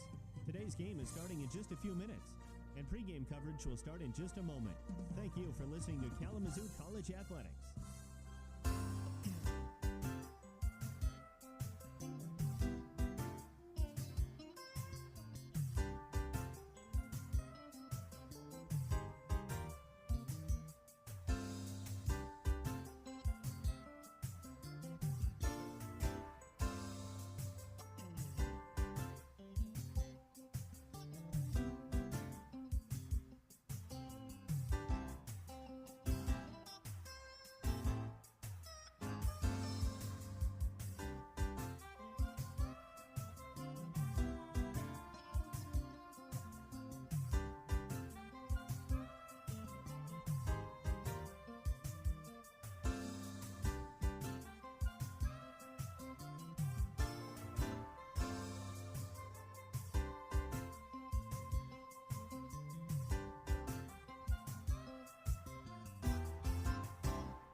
And we are back for half number 2. The Kalamazoo Hornets and the Alma Scots here for week 9 in the MIAA regular season. I'm Tanner White, joined by Julia Rambo again. It's turning into something of a good quarterback duel, as you might have imagined it was. Let's rehash the stats coming out of halftime. Tell us about Josh Nichols and Carter St. John. Yeah, starting with Carter St. John. He is 13 for 18 attempts and 232 yards with 3 touchdowns today. And Josh Nichols on the Kalamazoo side. Let's see here. Josh Nichols, he is 18 for 28, throwing 1 interception and has 115 yards with 1 touchdown. And Kalamazoo's leading receiver, actually Sheldon Riley, out of the backfield so far. That was the 1 touchdown reception, the 12-yarder on the screen. And now the Hornets will kick off here to start the second half. Alma's offense will get another shot with St. John. Anne-Marie Roberts will tee this thing up just outside of the right hash. Ready, ready, swarm. Again, the best kickoff cadence in the nation. I'm going to say it. They go with a squib. It's very short on the ground, and that thing rolls a long time. Did he pick that up with a knee on the ground? I thought he did. Roberts, he's going to make the tackle. But a big return. I would love to have a replay on that, too, because did that returner not have a knee on the ground as the moment he fielded that football? Right, and it seems like the refs do not agree. I swear that never happens, right? That's a shame. You know, they can't hear us, Tanner, unfortunately. I forget that so often. It's funny because they've got a microphone and we can hear them and all of that. Our voices don't matter to them, I guess, right? It's a shame. I hear you can hear us in the bathroom with the way that they pipe this in. Our sound heads in the bathroom. That's just hilarious. Even in the concessions for the concessions workers here. That's lovely. That's a nice little detail. St. John. He's going to take a shot here on the first play. He's got Poff incomplete. Well, did they waste any time at all? No, they went for that long shot to Zachary Poff. Incomplete pass there, and they are still at the 44. Yeah, Poff has 2 catches for 26. He's been flagged twice, though. Just been maligned so far, if you will. They will go to the second down. It's option. St. John could have thrown that thing out on the triple option. That would have been fun. Instead, he's going to go down and runs for about 5. St. John is a quarterback in the truest sense of the word. He controls so much of everything that happens on this entire Alma squad. Have you felt that? Oh, I have. I mean, he has a presence on this team. He is a huge part of it, for sure. He's dropping back here. He's flushed with some pressure. Gackey's there. Pass up the seam. Knocked away. That's Carson Dynas. And no flag on the play either. Good defense there. For a linebacker to be in coverage there against a running back, that's a tough assignment. But Dynas is all world. And the Hornets are celebrating knockdown defensive coordinator there. That was funny. Oh. I've never seen that before. I've seen everybody get juiced along that sideline. But yeah, Coach Whitehead got tackled. You're in the line of fire when you're on that sideline. You know it. He was ready for it. This is a very patient punt attempt, but Kalamazoo doesn't rush it. Now the roll again. Oh, wow. Oh, okay. So. The 1-inch line? Oh, my goodness. Right on that end zone. That is tough for the Hornets. I am not certain I've seen a punt ever land quite there. It looked good coming off the foot. You thought, okay, maybe this is inside the 10 or the 5. And now, I mean, if it moves back at all from where it is, it's a safety. Well, backed up would not do it justice. Yeah, that is the second one of the day for the Hornets, right in that end zone. That's tough to start. Yeah, you're pinned big time. You saw them start on the ground. The ball did come out when they were backed up on their second drive of the game. They're going to run Sheldon Riley. He's got to get out of that end zone. He's done it, but not by much. He eked a good 1 yards, I believe, maybe 2. Yeah, see, it helps, but the starting field position will go so far toward determining this game. I'm going to go ahead and say that. Go out on a limb there. Yeah, they got to get some gain here. A penalty in the end zone, if you'll recall, also would be a safety. That's something that's kind of in the back of your mind, unfortunately. Second down, 9. Another drive through. And no gain, really. Yeah, Riley running behind a couple of pullers and just not much movement. Yeah, those Alma Scots are getting right on Riley.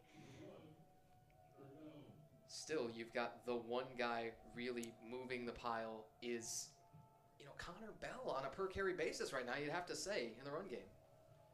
Nichols still has the long rush with 20. That's when he's had to improvise and scramble with it. Third down, still 8 to go. Nets are going to throw. Nichols pumps. He's got Spades. Spades, great move after the catch. And another. That's a first down for the Hornets with a completion by Jonah Spades. Man, when he caught that, the percentage chance of getting a first down, if you were to dive into all of the advanced stats on that, had to have been almost nothing. Spades, spectacular. 3 drives and then a pass to Spades there. That was huge. Man, it's a first down. You're still a little bit backed up. Nichols going to go speed option here. He tosses out for Riley. Riley gets a good gain there, about 5. So, little wrinkle to get the run game going works quite nicely. Variety, spice of life, perhaps? You like mixing it up here to come out for your first drive of the second half? Yeah, and I talked about grit. This is huge in this game. If these Hornets want this game, they gotta lock in right here and get gritty. Nichols for Riley again. Riley bounce off. That's real close. Very. Yeah, we're moving chains again. All right, there's a first down for the Hornets, and Riley was a bit angry. He didn't get more there. A little fist in the ground there. I mean, I get it. They're trying to get as much as they can.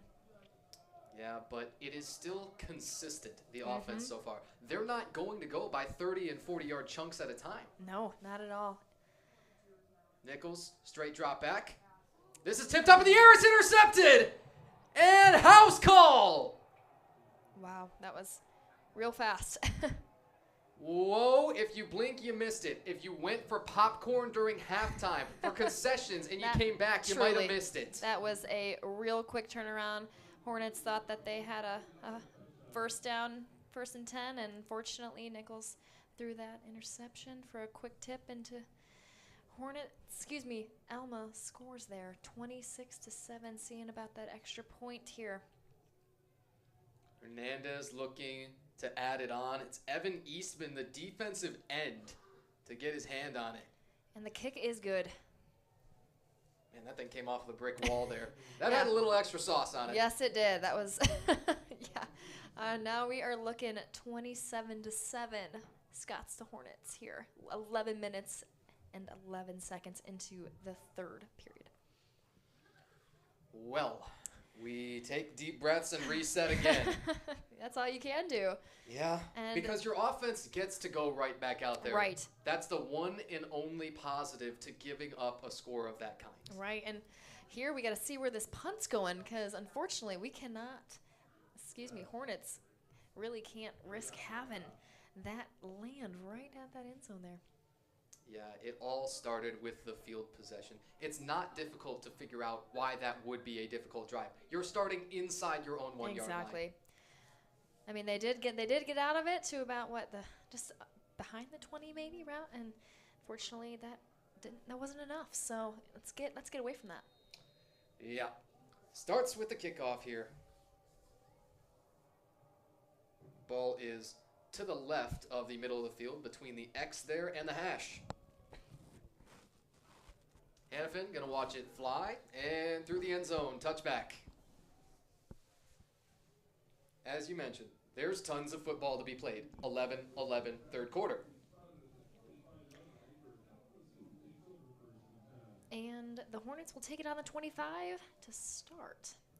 And let's see what progress can be made for the Kalamazoo Hornets.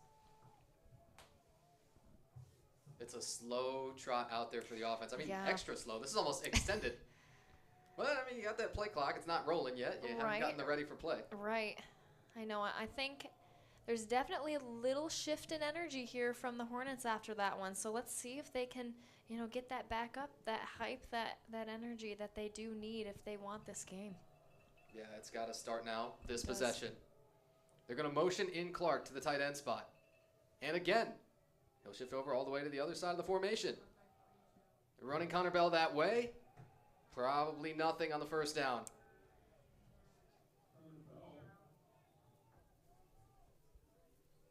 We'll give him exactly a yard. There you go. A single yard. Yeah. Bell's going to stay out there, same formation. You got 11 personnel still with the one back and the one tight ends. Nichols looking to the left side, complete for Yankee. He slipped a tackle, then knee down. Knee down, yep. Similar to what we saw with the opening kickoff of this half.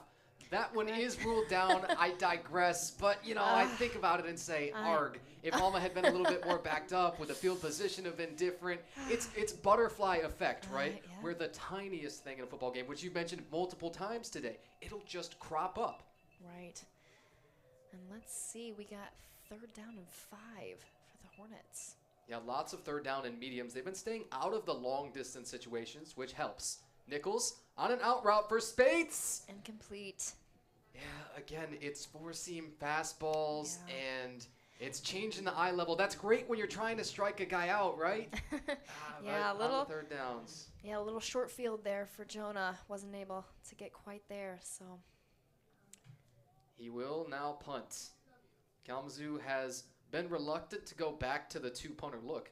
Funny, because Duggan snapped off a great one from the left-handed side. He did. That was a great left-handed punt. Yeah, you don't see a lot of the lefty punters. This is a little high. Spates is going to pull it down. And a very high kick midfield there. We're going to see where that lands. Okay, positive roll. And down at the 36. You hear a little bit of, we'll say, ire. And what everybody's looking at is Spates drawing some contact there. Now, what they're thinking of is, well, he was hit, and people are thinking in the neighborhood of running into or roughing the punter. However, as soon as Spates rolls out, he becomes a runner and is no longer awarded some of those protections of the punter typically. Right. That's what people are a little incensed about. Nonetheless, it's enforced the right way, and Kalamazoo does that quite often, rolling that punter out. So, Alma offense back out there. St. John throws a little high. Lauderman brought it down in midfield. St. John and Lauderman. Yep, quick pass, and they are at a 1st down. I'll make a note on Lauderman in a moment. Another one, and he is submarined. Wow, ouch. That got some air there. Yeah, I mean, the hang time on him. This is exactly my point, though. When St. John is targeting Lauderman, this ball is going 8, 9 feet in the air all the time. As I mentioned in the first half, it's so clear to see because he's just such a big body out there, and St. John wants him to go up and attack that thing vertically. Yeah, and we have Brandon Speed on that tackle, and another tackle for Brandon Speed as well. I mean, he launched 83 in the air, even though that height difference is quite big. It was a table topping, you know? It was. And to land on that when you're not really able to brace as you come down too. But Lauderman's targeted the very next play, so clearly he's all right. Right. He does sub out right here. Lauderman off right now, and they've got a bunch. 3 wide receivers out wide to the right. 3rd down, medium. Alma tried to sneak the run in. Cargill, he stacked it up. 4th down. Raymond Cargill has been exploding in front of our eyes since this season started. He is a very, very good candidate for all MIAA, and really all the Kalamazoo linebackers arguably are. They're going to be called on to make a stop here on 4th down as the Scots offense is going. Hear those bells, hear those stomping. We need more noisemakers, don't we? Those need to come back in style, right? I know, right? Ah, it's a shame. Make noise. 4th and 3. They're going to go to the tight end. They sneak him out of there, and he trucks him in. 1st down for the Alma Scots. sometimes it's just big people slamming into each other. And a guy like that, the size of Haggard, is a perfect example. You don't have to be complicated. You get him in the flat, and he just trucks over And you just people. move forward. Yep, it is that simple. St. John, play fakes. Wants to go, got a post, complete. He's dragging nets. Couldn't quite take him down still. And finally down right at the, might even be the 1-yard line. We do have a Hornet down up. They're picking him up. He's all good. Man, he almost backed his way all the way in there from being met at about the 5 or 6. Quick run for, and Yeah, Williams is going to be in there. yep. Had just the 1 yard to go. 33-7. This is reminiscent of the ball game last year between these two. It was a much closer game for Right. almost the entirety of it. It ended up a 43-10 ball game, and people see the scoreboard. They think, well, Alma must have dominated that wire to wire. Not the case at all. Alma, in fact, turned the ball over 3 times in that game last year. Hernandez extra point up and good. Yep. And Kalamazoo still forced the interception of St. John on their first drive. You flash back to that. There was also the one up for grabs in kind of the pinball situation that Jackson Mitchell and Kamani Jones and others probably had a chance at back in that second quarter. You come up with a couple of those and limit a couple of the big plays. It's been the one thing, I think, for Kalamazoo defensively, getting bit by that big play bug, if you will. Yeah. The numbers now on St. John read 17 of 25 for 293 yards. Yes, that is correct. Wow. A handful of yards from 300 here, and we're through about 2.5 quarters. I had a feeling coming in, perhaps this guy can play some quarterback. Just based on his stats. Goodness. Recall again, 5'9", came in at about 180 pounds. He's listed 195 pounds now, but that is not the prototypical quarterback build. Correct. No, and we talked about that. And that doesn't give any inclination of how he can play. Gosh, he is not even small, but, I mean, he's a mighty guy. Special, truly. Nets offense got a bit of a bigger hole to dig out of here. 34-7 as they take the ball back. Another touchback. Ball out to their 25. And I still like variation for variation's sake, but also maybe it helps you sprinkle in a couple of the big plays. They've been successful when they've sort of gotten, 6 and 7 yards at a time and just consistently gotten first downs. You might not have, looking at the clock, all the time in the world to do that, perhaps. Right. Now, as the Hornets are working on, getting that ball down the field, it seems that, they're getting more rushed a little bit here. Yeah, at some point, that clock becomes your big enemy. This is Right. Nichols low for Hannafin. Plus, I believe you got a lineman down way out on the hash on the other side. That's Andrew Munger at center. Yeah, gain a 3 there, 7 to go, second down. So they haven't taken the shots yet through the air. Still sticking almost entirely with the short and intermediate passing game. And Nichols is searching for Hannafin. Complete pass, first down. He's still moving, and he's down right about at the 45. Okay, a little bit of a chunk. We'll take that one. Yeah, much bigger than a chunk of that they've been playing. And it's tougher, truly, to have patience in this situation, as the scoreboard is not on your side. But sometimes you got to have a little bit of it. They're going to motion Riley in, and now they'll hand it to him. Riley slips a couple of tackles. He's got tons of room. Sheldon Riley out by the numbers, and that should be 20 plus. Wow. Great run by Sheldon Riley. Powerhouse through that zone there. I thought we saw a penalty. There was just such a big scrum because Kalamazoo was trying to get on the ball and go really, really quickly. They've hit the gas here. Yes, they have, making 2 great runs in the past 2 passes here. And you still don't have the chains set, by the way. Yeah. Those people are getting their workout in. They are, and and to Hannafin, he is making another big gain there, another first down right inside of the 20. Yeah, this is the best looking drive of the day. I'm willing to say that. Yes, I completely agree, Tanner. We are at the 18. Hornets are looking, passing to Jonas Spates right outside the right side there, and he seems to be just short of the first down.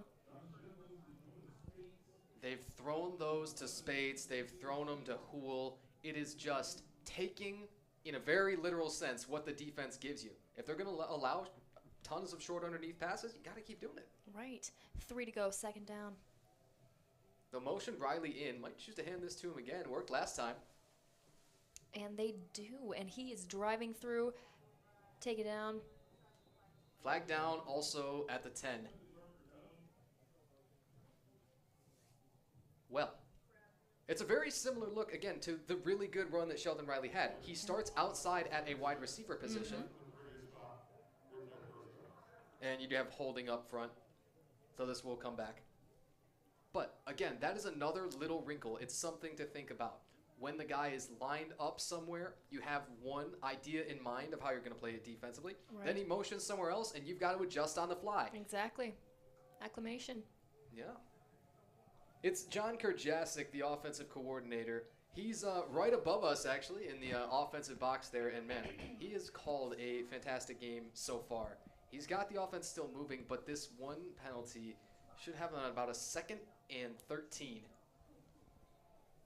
Ball on the 21 here. Jacquez James, the tight end, down bottom. He's got his hand in the dirt. And once again from here, with just a brief moment as they look over the sideline, I got to say, the Compete for a Cause jerseys, the pinks, the fact that these guys get to take these home, I'm jealous. Fantastic. I'm truly jealous, I admit it. I know. Nichols will play fake. Nichols looking to... Oh, on the second bobble, that thing came loose. Pass intended for Braden Leadon, excuse me. 3rd down, 13 to go still. Yeah, that would have been a first down probably inside the 5. It's just the double coverage. Safety comes over late. 3rd down, 13 to go here. They motioned Hannafin right to left. A lot of times they like to snap that as he is still moving, just get him a little bit of a running start. Right. They do let him reset this time. You got 3 wide receivers out that way. Lots of pressure here for the Hornets. Nichols. He's going to roll back to his left. Got the eyes up. Riley. And I think that's just that they're not on the same page. Oh, look at the flag down in the pocket. And we have a little bit of a limp there for Jacquez James. See if he's okay. Seems like he's doing all right.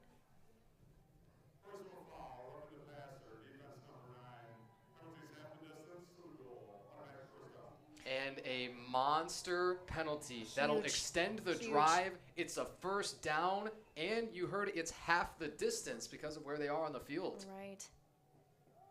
Well, technically, for what it's worth, you would rather have the 15 than half the distance. But, you can't pick and choose. Beggars can't be choosers. Exactly. And now the Hornets are on the 11 here. They're looking to score. They're ready. So not goal to get. Not quite. Or not goal to go, rather, yet. But No. it's very close. It Very close. Should be able to get a first down at about the 1-yard line. Hopefully they can just bypass that. They'll go speed option again. Nichols out for Riley on the shovel. Riley to bend that corner. He dives. Let's see. Oh, it would only be right to reward that effort with a touchdown. And I don't think we're going to do it. Nope, I don't think we are.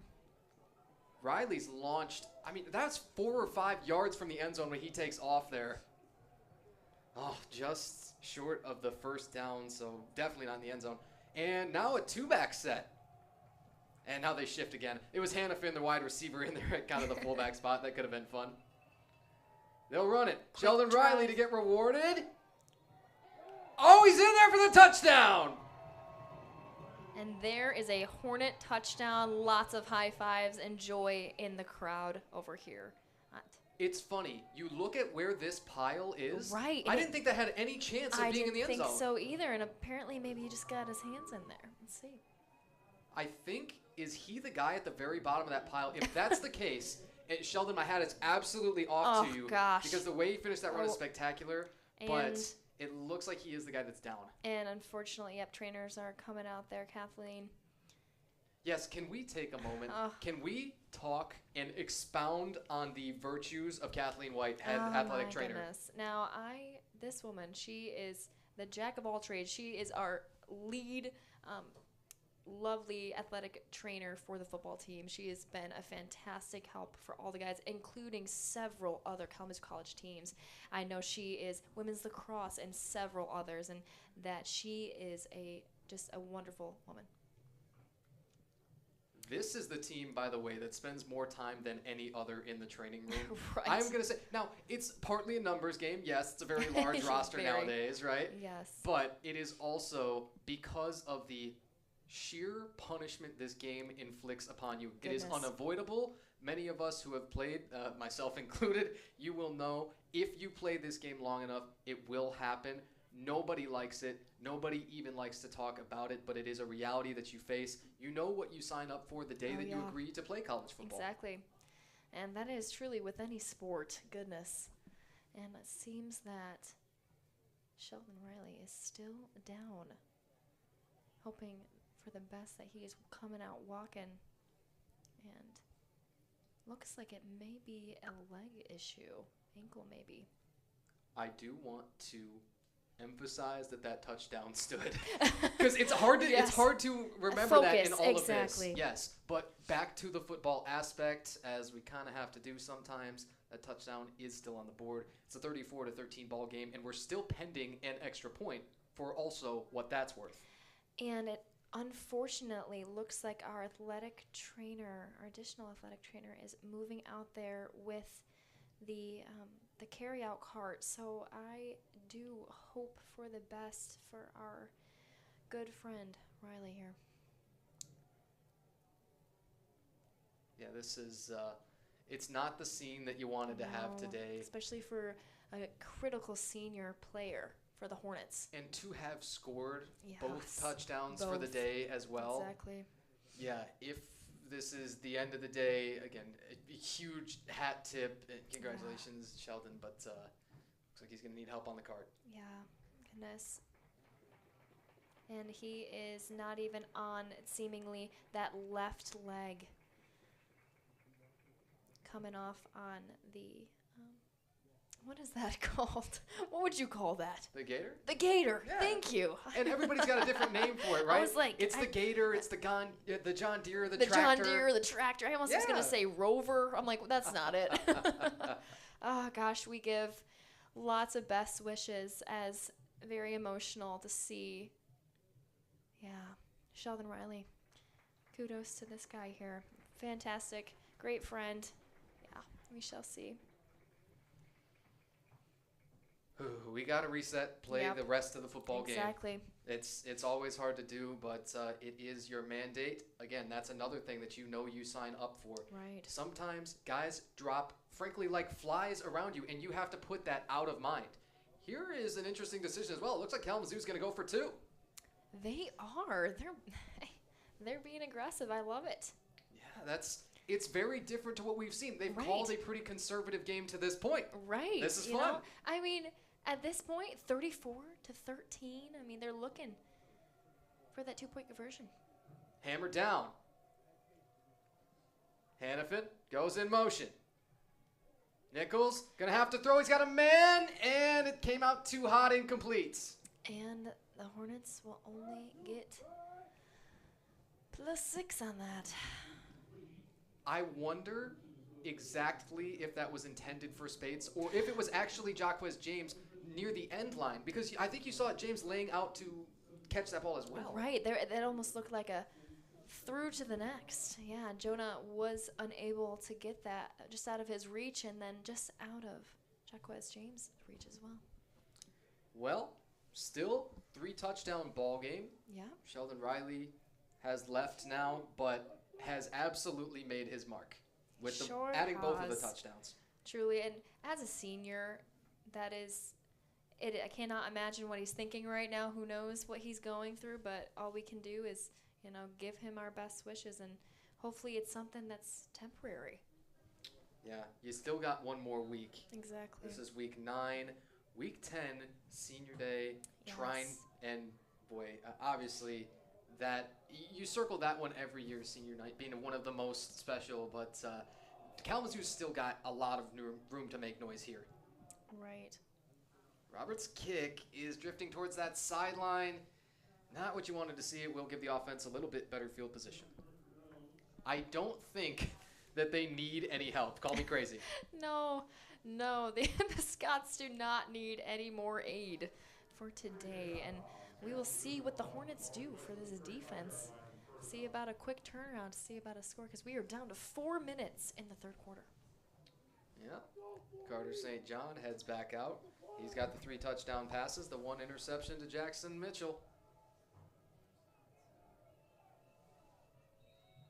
You got 38 Ben Maurice and 10 Kamani Jones at the 2 safety spots right now for Kalamazoo. 3 receivers out to the right. St. John, he'll throw it out that way. Lauderman, who else? Dynas to stack him up and maybe try and rip that ball out. 2nd down and short.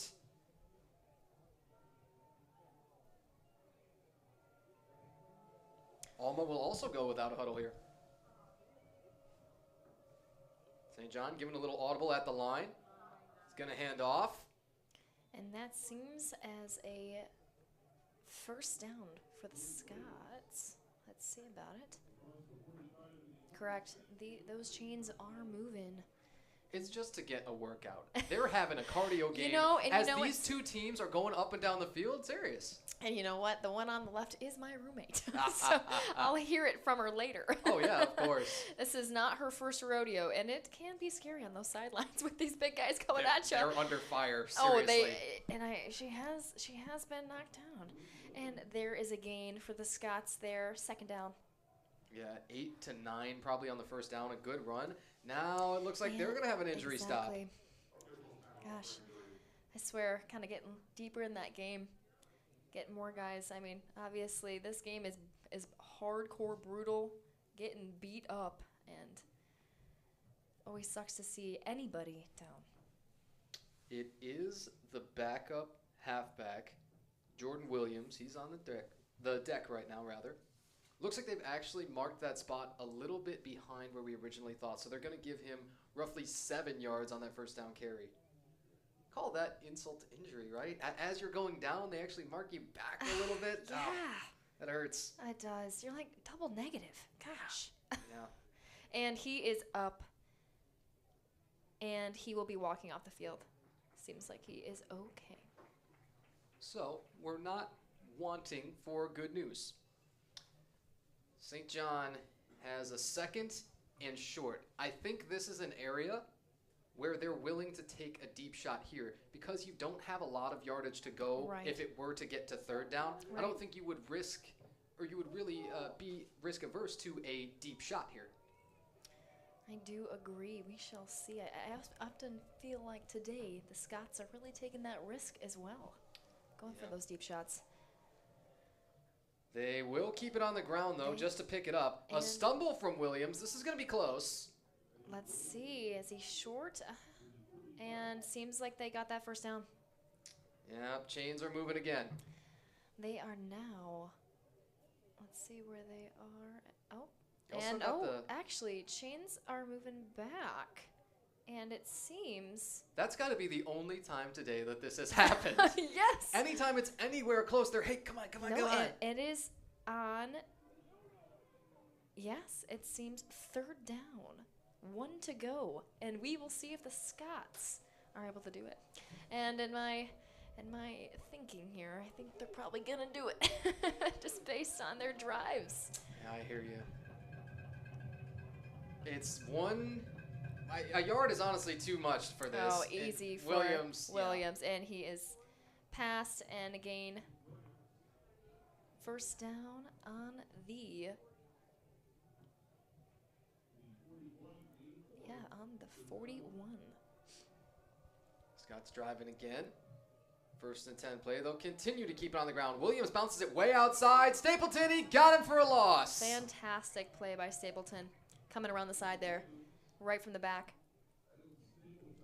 They call that the gator roll tackle. I can totally see that gator roll. It's awesome. And you Love work it. on it in practice every week. So people think that that's, some spectacular. It's, well, you've done it 1,000 times. The muscle memory takes over. Oh, man. love to see it. 2nd down, 11. Ooh, St. John now going to look back to that sideline. They'll freeze and get a new play in. Play clock's still at 10. They got time. Minute and 37 seconds of the clock. Passing through to Williams, and he gains a little bit there, about 4 yards. Oh, And- Johnson, the late shove, and that should be 15. And the Scots are cheering for that one.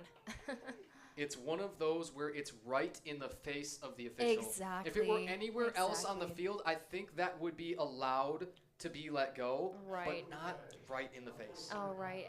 Just piled up those refs over there, and unfortunately, yeah. And to the end of the run, automatic first down.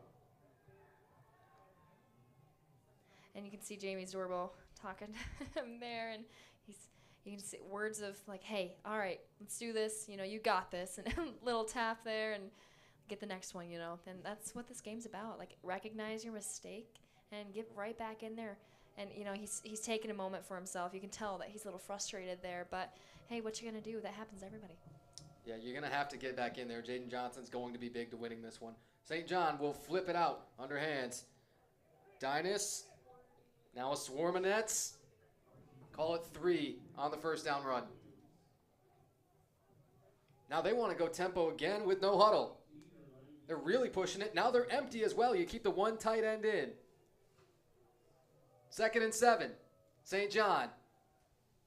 He's got the man short. Yeah, Williams was posted up there. He stumbles again. Yeah. Did he catch another turf monster? Gosh, you know what? I think that's the second time today, isn't that, Tanner? Yeah, Williams had one back in the first quarter that you thought, oh, you have to feel for him. Yeah, I would love to give him the out of, oh, it's the field conditions. It's all slippery. It's all wet. It is not today. I don't know. Maybe not today. It's 50-some degrees, kind of cloudy, but you know what? For a football day, that's kind of what you want. And for November, when we've gotten snow games here before, we're goodness. spoiled today. We are spoiled today, and heck, Tanner and I are spoiled as we're in the warm booth. Oh, always. Come on now. This is the best place to be.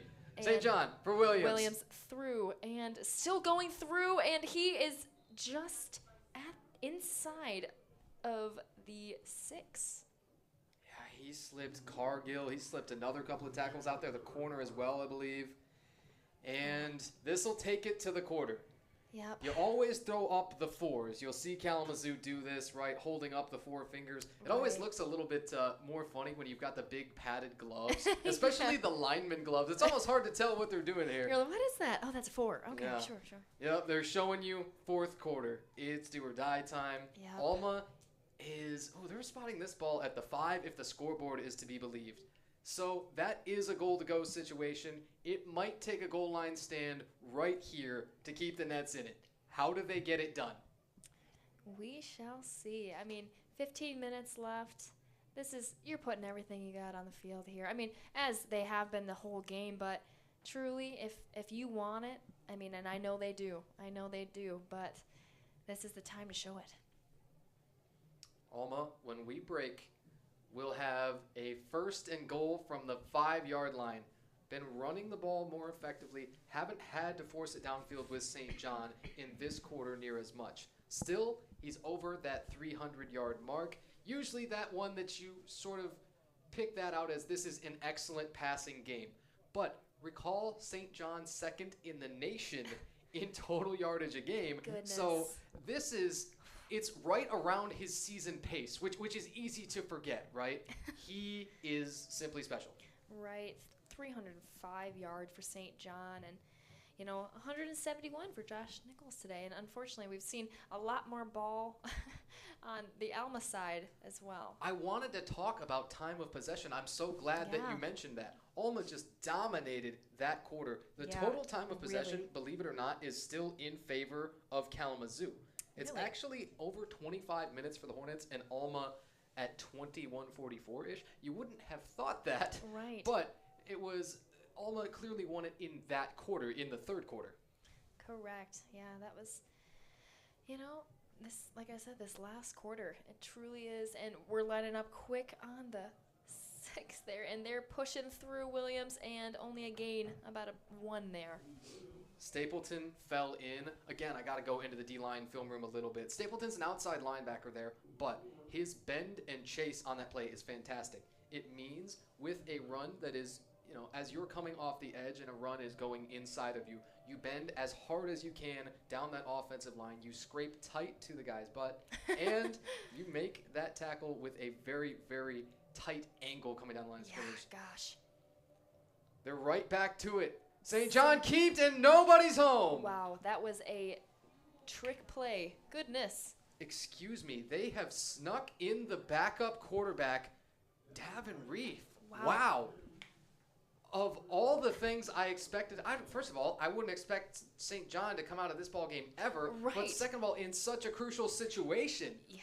Reef just fully capitalized. Exactly, and nobody was even on him. That was a quick little turn to the right and into the end zone. And the kick is good for that extra point. Score now 41-13. That net up there that catches those kicking footballs, had it not been up there, that thing might have been on the roof of the field house. It really would have. Oh my goodness. Like knocking on the locker room roof. Yeah, we've seen some of those kicks pretty strong today, haven't we, Tanner? Yeah, it's Hernandez. He's hitting bombs. He really is. Through and through. 84, Soulier about ready to toe this up, kick it off, and Kalamazoo faces a big deficit. Still yet to see the scoreboard change. Yeah, but staying the same. That PAT went through. It did.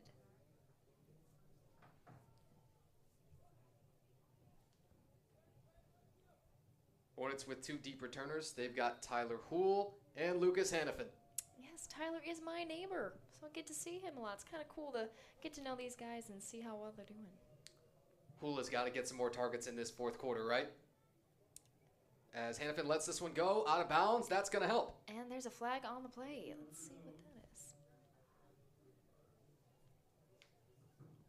It's going to be the illegal procedure for kicking that ball out of bounds. They'll put it to the 35.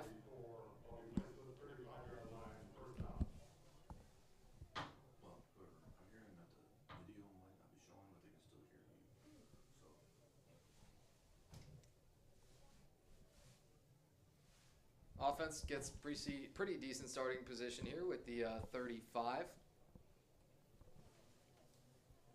Josh Nichols back out there. It looks like it'll probably be Connor Bell the rest of the way. We don't expect Sheldon Riley back in this one, but he capped off the last drive with a touchdown run. He did. What a way to go out. Yeah, if that is it for him again. Oh, yeah, just for the game, I mean. Just yeah, for the absolutely. Hey, fingers are crossed here. Just for the game. Nichols, designed rollout. That ball is tipped. How dangerous have we seen those tipped balls be so far today? Oh, that we saw that as a tip into an interception to score for the Scots. And we don't, Hornets do not want that today. Again. That was one of the 2 interceptions. We apologize for the technical difficulties right now for the live stream. We're still working through it. And something goes wrong each and every single week. Fortunately, most of the time you people are not able to tell. Sort of when, do we know what's supposed to happen or not? Nichols has some time. He's drilling it in there. Caught. Spates. He spins. First down beyond midfield. Yeah, gain about 14 there. On the 48 now. Yeah, it took one single play to get into Alma territory. Those are the sort of intermediate to deeper chunks that you probably need right now. Truly. They will go on the ground on the first down, man. That is going way, way backward. That is a gaggle of Alma Scots, perhaps. Yeah, Connor Bell pushed back there. A little bit of a loss. We shall see what the Hornets are going to do for that second down.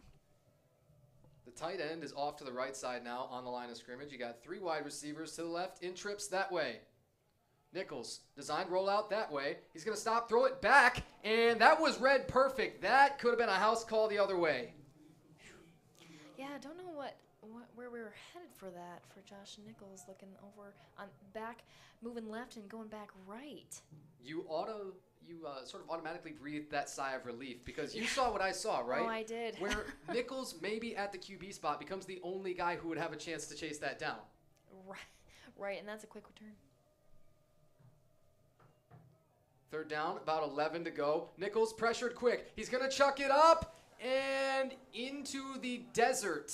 It's intercepted easy. Now on the run back, along the sideline, Wrigley had a chance. Shemwell brought him down. Wow. Man, that should be about to the 20. That was, wow. Big gain for that interception there by the Scots. Yeah, that's returned for well over 30. Wow. To say the defense has to pick it up here would be putting it far, far too lightly. Right. Yep. Kalamazoo College stepping in for defense again here after that interception. Ball is on the 22. That's where they mark that return out.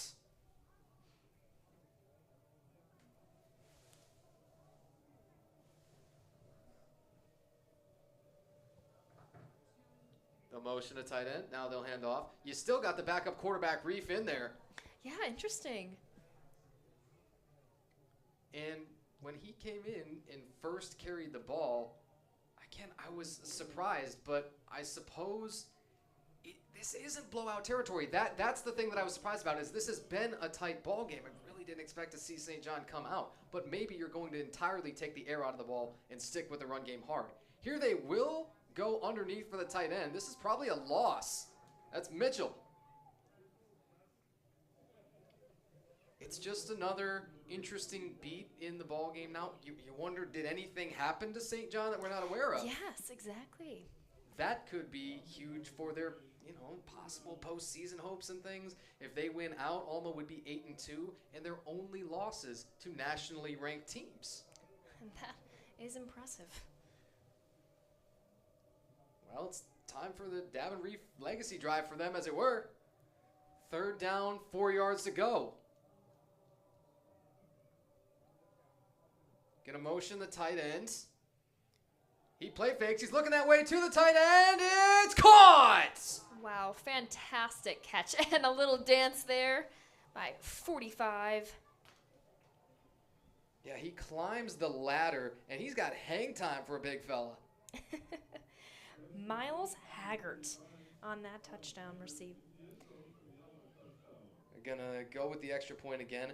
I think they sort of learned their lesson after the one failed 2-point conversion because we haven't seen that again. No, and that one was not very organized, was it? Yeah, the scramble drill. Yes. But Rafe comes in, the backup QB, and leads Wow. a couple of touchdown drives. It is storybook, truly. Really cool to see that backup coming in after having obviously number one fantastic quarterback, Carter St. John, obviously, and having kind of two guys come in and take big parts of the game. And to come off the bench cold Yeah. with very few attempts on the year, for me, that is incredible. Indeed. Rafe, for the year, was 7 of 11 throwing the football. That's his second touchdown through the air. Right. And, of course, as we mentioned, he added the rushing touchdown, too. Pretty cool. Kudos to that. You have one other guy that's attempted a pass for Alma, and so not a true 3-quarterback system because you've got the one, right? St. John is the guy, and everybody knew that coming in. Kickoff coming, 11 minutes, 41 seconds to play. Seeing those stats on Reef here. 2 attempts, 2 completions. That's pretty cool. Just coming in and doing your job. I think 100% is good enough to win. Right. Coaches will say, can I win with this guy? The answer is yes. Spates and Hool back there. Spates fields it. And you got a ton of pancake blocks there. That was almost as good as the blocking has looked, I want to say, this entire year on that return. Still, though, Spates is cut down just beyond the touchback spot. Score now 48-13 13, Scott's the Hornets, and we have 11 minutes and 35 seconds on that fourth quarter clock. Yeah, the offense comes back out. It is still Nichols. This is a time when you have to start thinking about next week a little bit. You've got, a 5-score game here. In all likelihood, the game is out of reach in that way. And at some point, next drive or two, you'll probably start to see some personnel decisions based on that, getting some guys out and keeping them healthy. Right. And the ball's on the deck. Again, it's a fumble on the exchange. And a late penalty. Yep.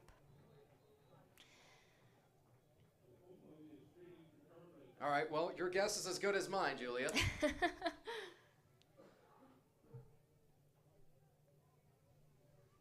let's see what the call is here.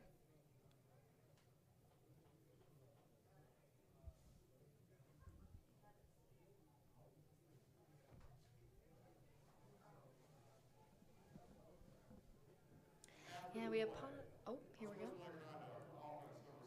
All right. Unsportsmanlike conduct, they're going to say on the left tackle, Cody Wrigley. It's another one of those that's, you can control that.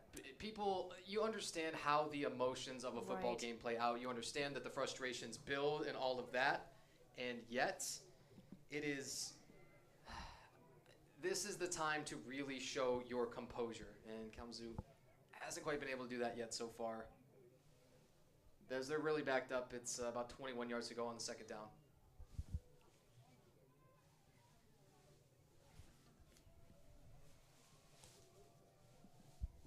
Nichols on a 2nd and 21. He's going to pitch it out. It's Bell. Not much there on the second down.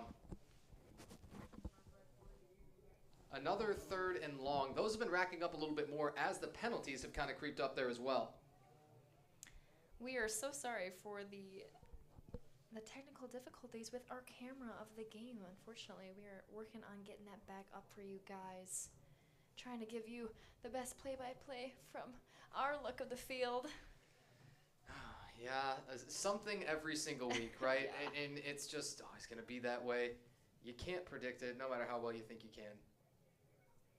Trips out to the left. A throwback screen to the right. Bell juggled it, now caught it. He's got a little bit of room. Made something from it. Yes, he did. Way to stick with it. I do know Connor Bell.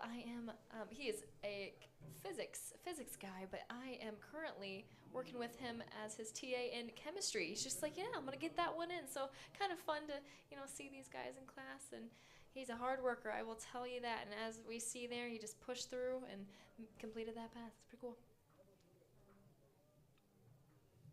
Should be 4th down, about 12 yards to go. But, yeah, the decision was never really in question here. You got to punt this football. Jonas Bates fields it. Got it off. Maybe took a little bit of contact again, and I think that affected the trajectory of the football, but you got no penalty. As well as a higher long snap there again. Kind of bringing it up to down real fast. Yeah, he's gotten them all off in time, but has been hurried a couple of times today. Alma offense, we're still waiting on the spot of the football. It's somewhere around the 36. Yeah, now it's finally set down. Yeah, not what the Hornets want right now. 9 minutes and 47 seconds on the clock. Kalamazoo still going with a mostly first-team defensive unit. On the D-line right now, left to right, you got Brendan Panucci at the left end spot. Nolan Janiga with a big club on the left hand, you'll probably see there. And Jaden Johnson at defensive end, your 3 front. Reef staying in there with a 2nd and 3rd team unit. Here's the back, backing his way on it. Should be 5, 6 maybe on the first down. It looks like it's going to be Reef the rest of the way.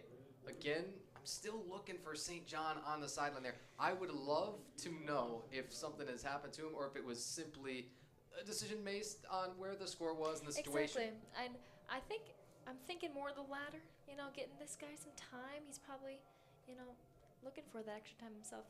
Very excited moment. And that seems to have broken that first down for the Scots. Snap was a little bit high. It was from the backup center, Nate Joseph. Alma with a second team offensive line unit in there as well. That's something that kind of goes underrated and under talked about when you get that second offensive line unit in. When they can really move people around, when they can run all of the same plays with the same effectiveness as the starting offensive line, that's huge. 11 personnel still. A tight end plus a couple receivers to the right. They'll go RPO. It's complete. And did he get in there? Yeah, it's going to be close. Again, usually we see them sprinting with the chains. Yes, and you've had the line judge a bunch of times saying, come on, come on, come on, move these chains. I know, and not quite there, just short. 1 to go. Yep. Second down, first. It's Second down, 1 to go. almost preferable on the Alma side, I think, to not pick up a first down on first down. You get to run another play. You get to have this whole play clock drip and bleed some more of the game clock. Exactly. Reef pulls down a little bit of a high snap again. Running back's bouncing off a couple. And now inside about the 15. First down. We'll see if this Kalamazoo defense can hold off another touchdown from the aggressive Alma Scots today. 48-13 ball game for one of the best offenses in the nation. Brian Morgan, he's been the halfback taking the carries on this drive.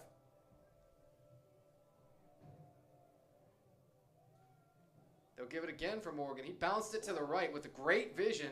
You got a couple of flags down. Did you see the toss from the line judge? He hurled that thing. He did.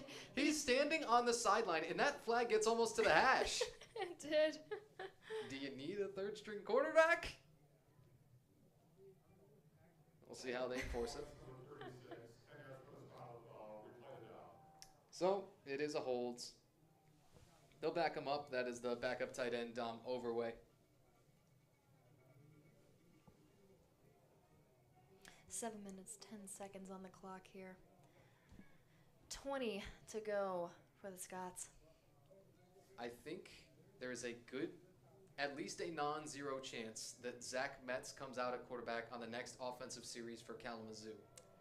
I hate to say it, I am a little bit biased, having been his broadcast partner. Yes, I think know. that there's a really good chance, and I'd love to see him lead a drive down the field. Exactly, and he is the one who got me in this place, I will say. I'm thankful for that. Made my whole day when he asked me that he thought I would be a good addition to the broadcast team.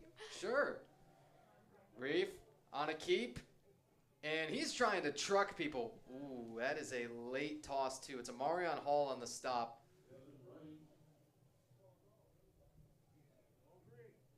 We'll shrug it off and, again, breathe our sigh.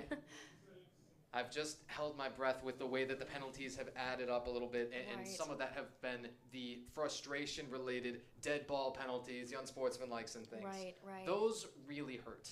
They really do, because unfortunately, you got to control those emotions, even when it gets to that frustrating score. You know, things aren't going the way you want them to, but truly, you can control your attitude and effort, and yeah.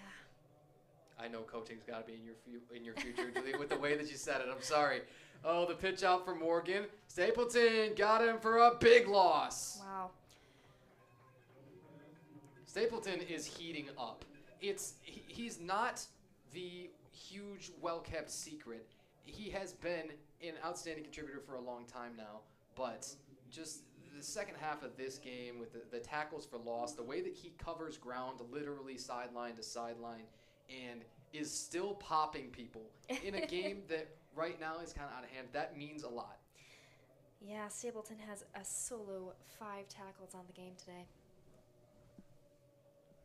You got third down and 15. Will they let the backup QB sling this? We'll find out. Reif will go with a screen. It's bobbled and incomplete. Gabe Myers. And that is 4th down for the Scots. In all likelihood, you would guess this is the field goal team, although we've seen some strange things today. We will see what they do. They have 15 to go on this run. for the first down. It's going to be Hernandez. The spot, Reif will hold it on the 25. Call it a 42-yard attempt, roughly. And, oh, he snuck it in there. Wow, left side of the field goal post there. Good kick. Wow. Joshua Hernandez, excuse me, that's from 35, but it is up and good. And the 50 bomb, 51-13. Again, I would be not shocked to see Zach Metz come out here. I know Josh Nichols is the all-time leading passer, right? Right. And that's passing yardage and completions and a handful of other major records. In likelihood, the career passing touchdowns records is out of reach. And so I would not be surprised at all to see Zach Metz. I'm trying to look for him on the sideline here, but hopefully he's warm. Indeed. I just saw him. Oh, I'm geeking right now. 'Cause I just saw him shaking hands with Quinn Parpar there, one of the receivers. Yep. I think we'll have a Zach Metz sighting. Oh, that's so exciting. You know, despite the score, it's such this sport is, you have a big old family here, and it's the support that you see from all the different guys when somebody else that doesn't get a ton of playing time in, that's pretty cool. So the air kick fielded by Tyler Houle. Houle with a block from Spates, the off returner.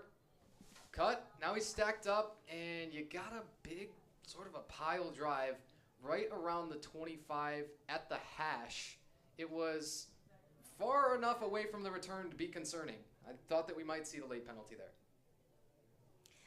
Yeah, just over 5 minutes left on the clock, and we will see what the Hornets decide to do with that last 5 minutes and see if they can, if they're gonna go for a quick rundown or trying to see if they can get the ball back. But obviously, yeah, with 5 minutes left with the score 51-13, you know, they're gonna try to make the most of it.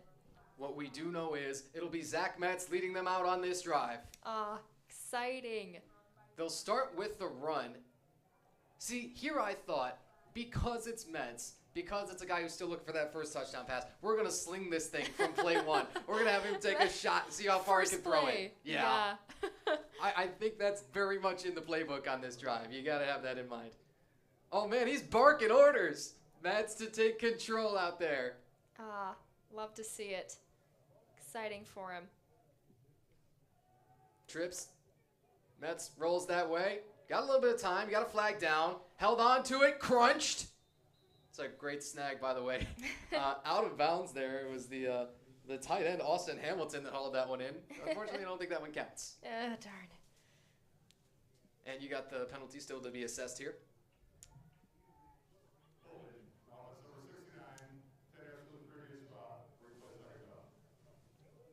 It's holding on the offense. They got Alex Russell, the freshman. It does back him up here. On the Zach Metz legacy drive, that's not right. you just gotta look past that one, right? I know. 17 to go here, second down. Ball on the 18 now. Hornets do have all 3 timeouts for what that's worth. They could extend this one a little bit. We'll see. Could. Metz pirouetting out to his left. He wants to throw one. Oh, what an adjustment. It's caught. Completion. Wonderful play. Metz for Josh Anderson. Sophomore here at Kalamazoo College. Not so often used Josh Anderson on offense yet, but trying to find his way in the rotation. This is a great time. Metz pump. Now he's going to give it off on a late run, and it's not going to gain much. It's Kyler Majorana in there right now at halfback. Majorana goes for 3, maybe 4 on the first down play. Brady Swift coming into play here. Freshman running back.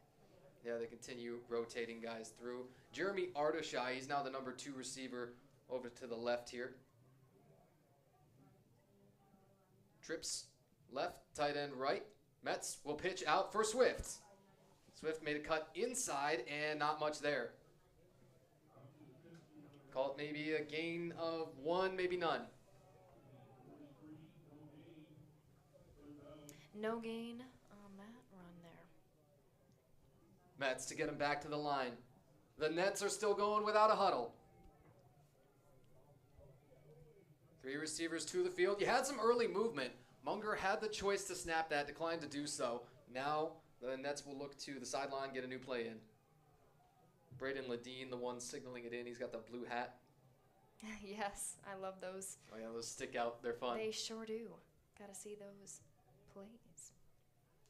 2 minutes, 45 seconds. Zach Metz on the 3rd down. Steps up. Skipped it in. Just short. Oh, and you've got a really, really late shove in the back. I mean, 5+ seconds after that ball is gone. That was the D lineman, 92, Jacob Clavlin, I believe.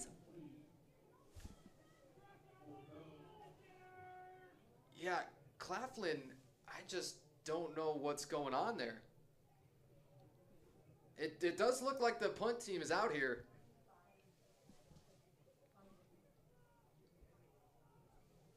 On to punt, Jack Duggins. He's the lefty.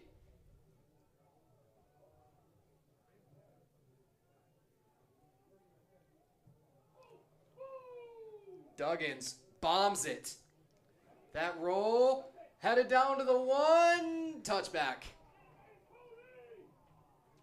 Close. It was a great, great chase. You had Cargill, I believe that's Kulikowskis, the long snapper, who both ended up having a shot at that. 2 minutes and about 30 seconds on the clock here.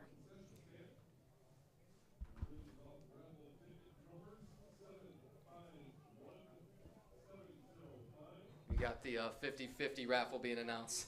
It's kind of, when we dip into this portion of the ball game, it's like, well, I don't know what else we got left here to unload. The 50-50 is one of those things. Yeah. Somebody hopefully won some money. Right. Push through there.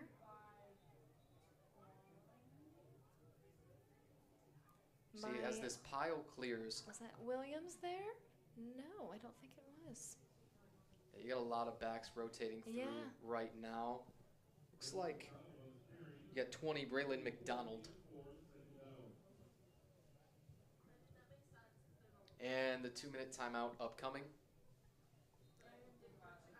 Kamani Jones was kind of already shuffling off. He's doing his little read steps first. That's nice. Yeah. So it's a 2nd down and 6 coming out of the 2-minute timeout in a moment. And still, we await our video feed. Looks like, in all likelihood, no luck. And maybe we can go back, get the official Huddle game film, dub over it or something like that. Yeah. I don't know. I got to talk to some higher ups about that, see what we can do. I'm a creative, right? A content You creator are. and things. It's something where if you want to send it to me, Coach, I can, or Steve Whiting or somebody, Yep, maybe I can exactly. doctor it up. No, yeah, Tanner here, he does a heck of a job with some of these videos. I love to see it, especially, back when I was playing. I love to see some of the amazing commentary, amazing videos that we had for softball. That was a great time to watch. So Remind me, those were all the ones where my voice was cracking, right?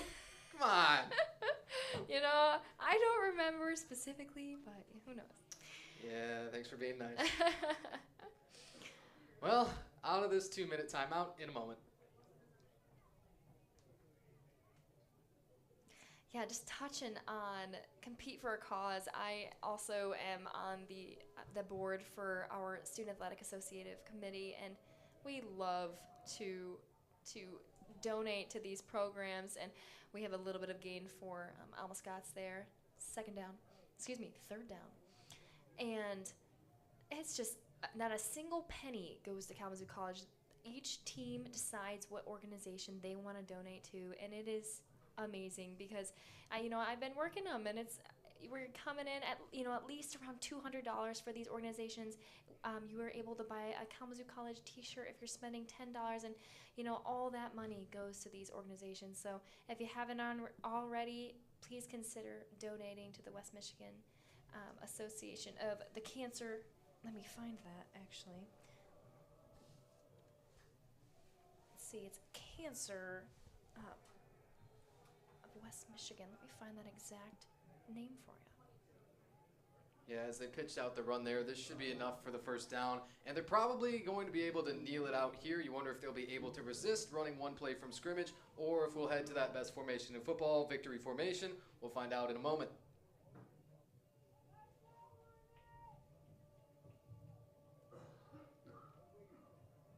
And you got 2 up backs there to protect. It'll be Rife taking a knee. One more snap, we'll do it.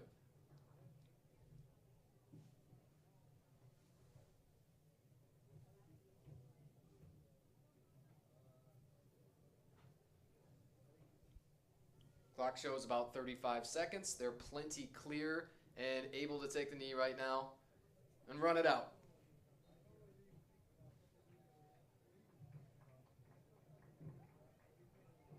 That's that final whistle. And we're lining up, shaking hands. And that is it for the day. 51-13 Scots and Hornets. That's your final score. Lot to talk about, lot to think about. It's film room, yes. It's cleaning up the X's and O's. It's reducing some of the mistakes, not turning the ball over. But there's also a lot mentally to take away from this one, and Kalamazoo can control a little bit better heading into Week 10. Again, that one means a ton as well with Senior Day coming and with the finale of the regular season next Saturday. Right. And just retouching on the Compete for a Cause, that is the West Michigan Cancer Center that they are donating to today. So, I mean, if you're listening and you want to donate, that is awesome. Please consider. And, you know, despite the loss for the Hornets, I know that this game was very special for so many of them, as cancer has affected all of our lives, and very cool cause to donate to. Yeah, it's so evident in the jerseys with Kalamazoo. Remember, this is a one-time special. The Hornets have procured these jerseys, and then on the back of each is a name of somebody that each player is playing for. Each and every one of them, well over 100 on the roster this year, playing for somebody unique and so much bigger than football today. Exactly. And that is what the game is about, playing for something bigger than yourself on a team, like Tanner said, over 100 guys here. That's big family. Yeah, it is, and we're one family around here.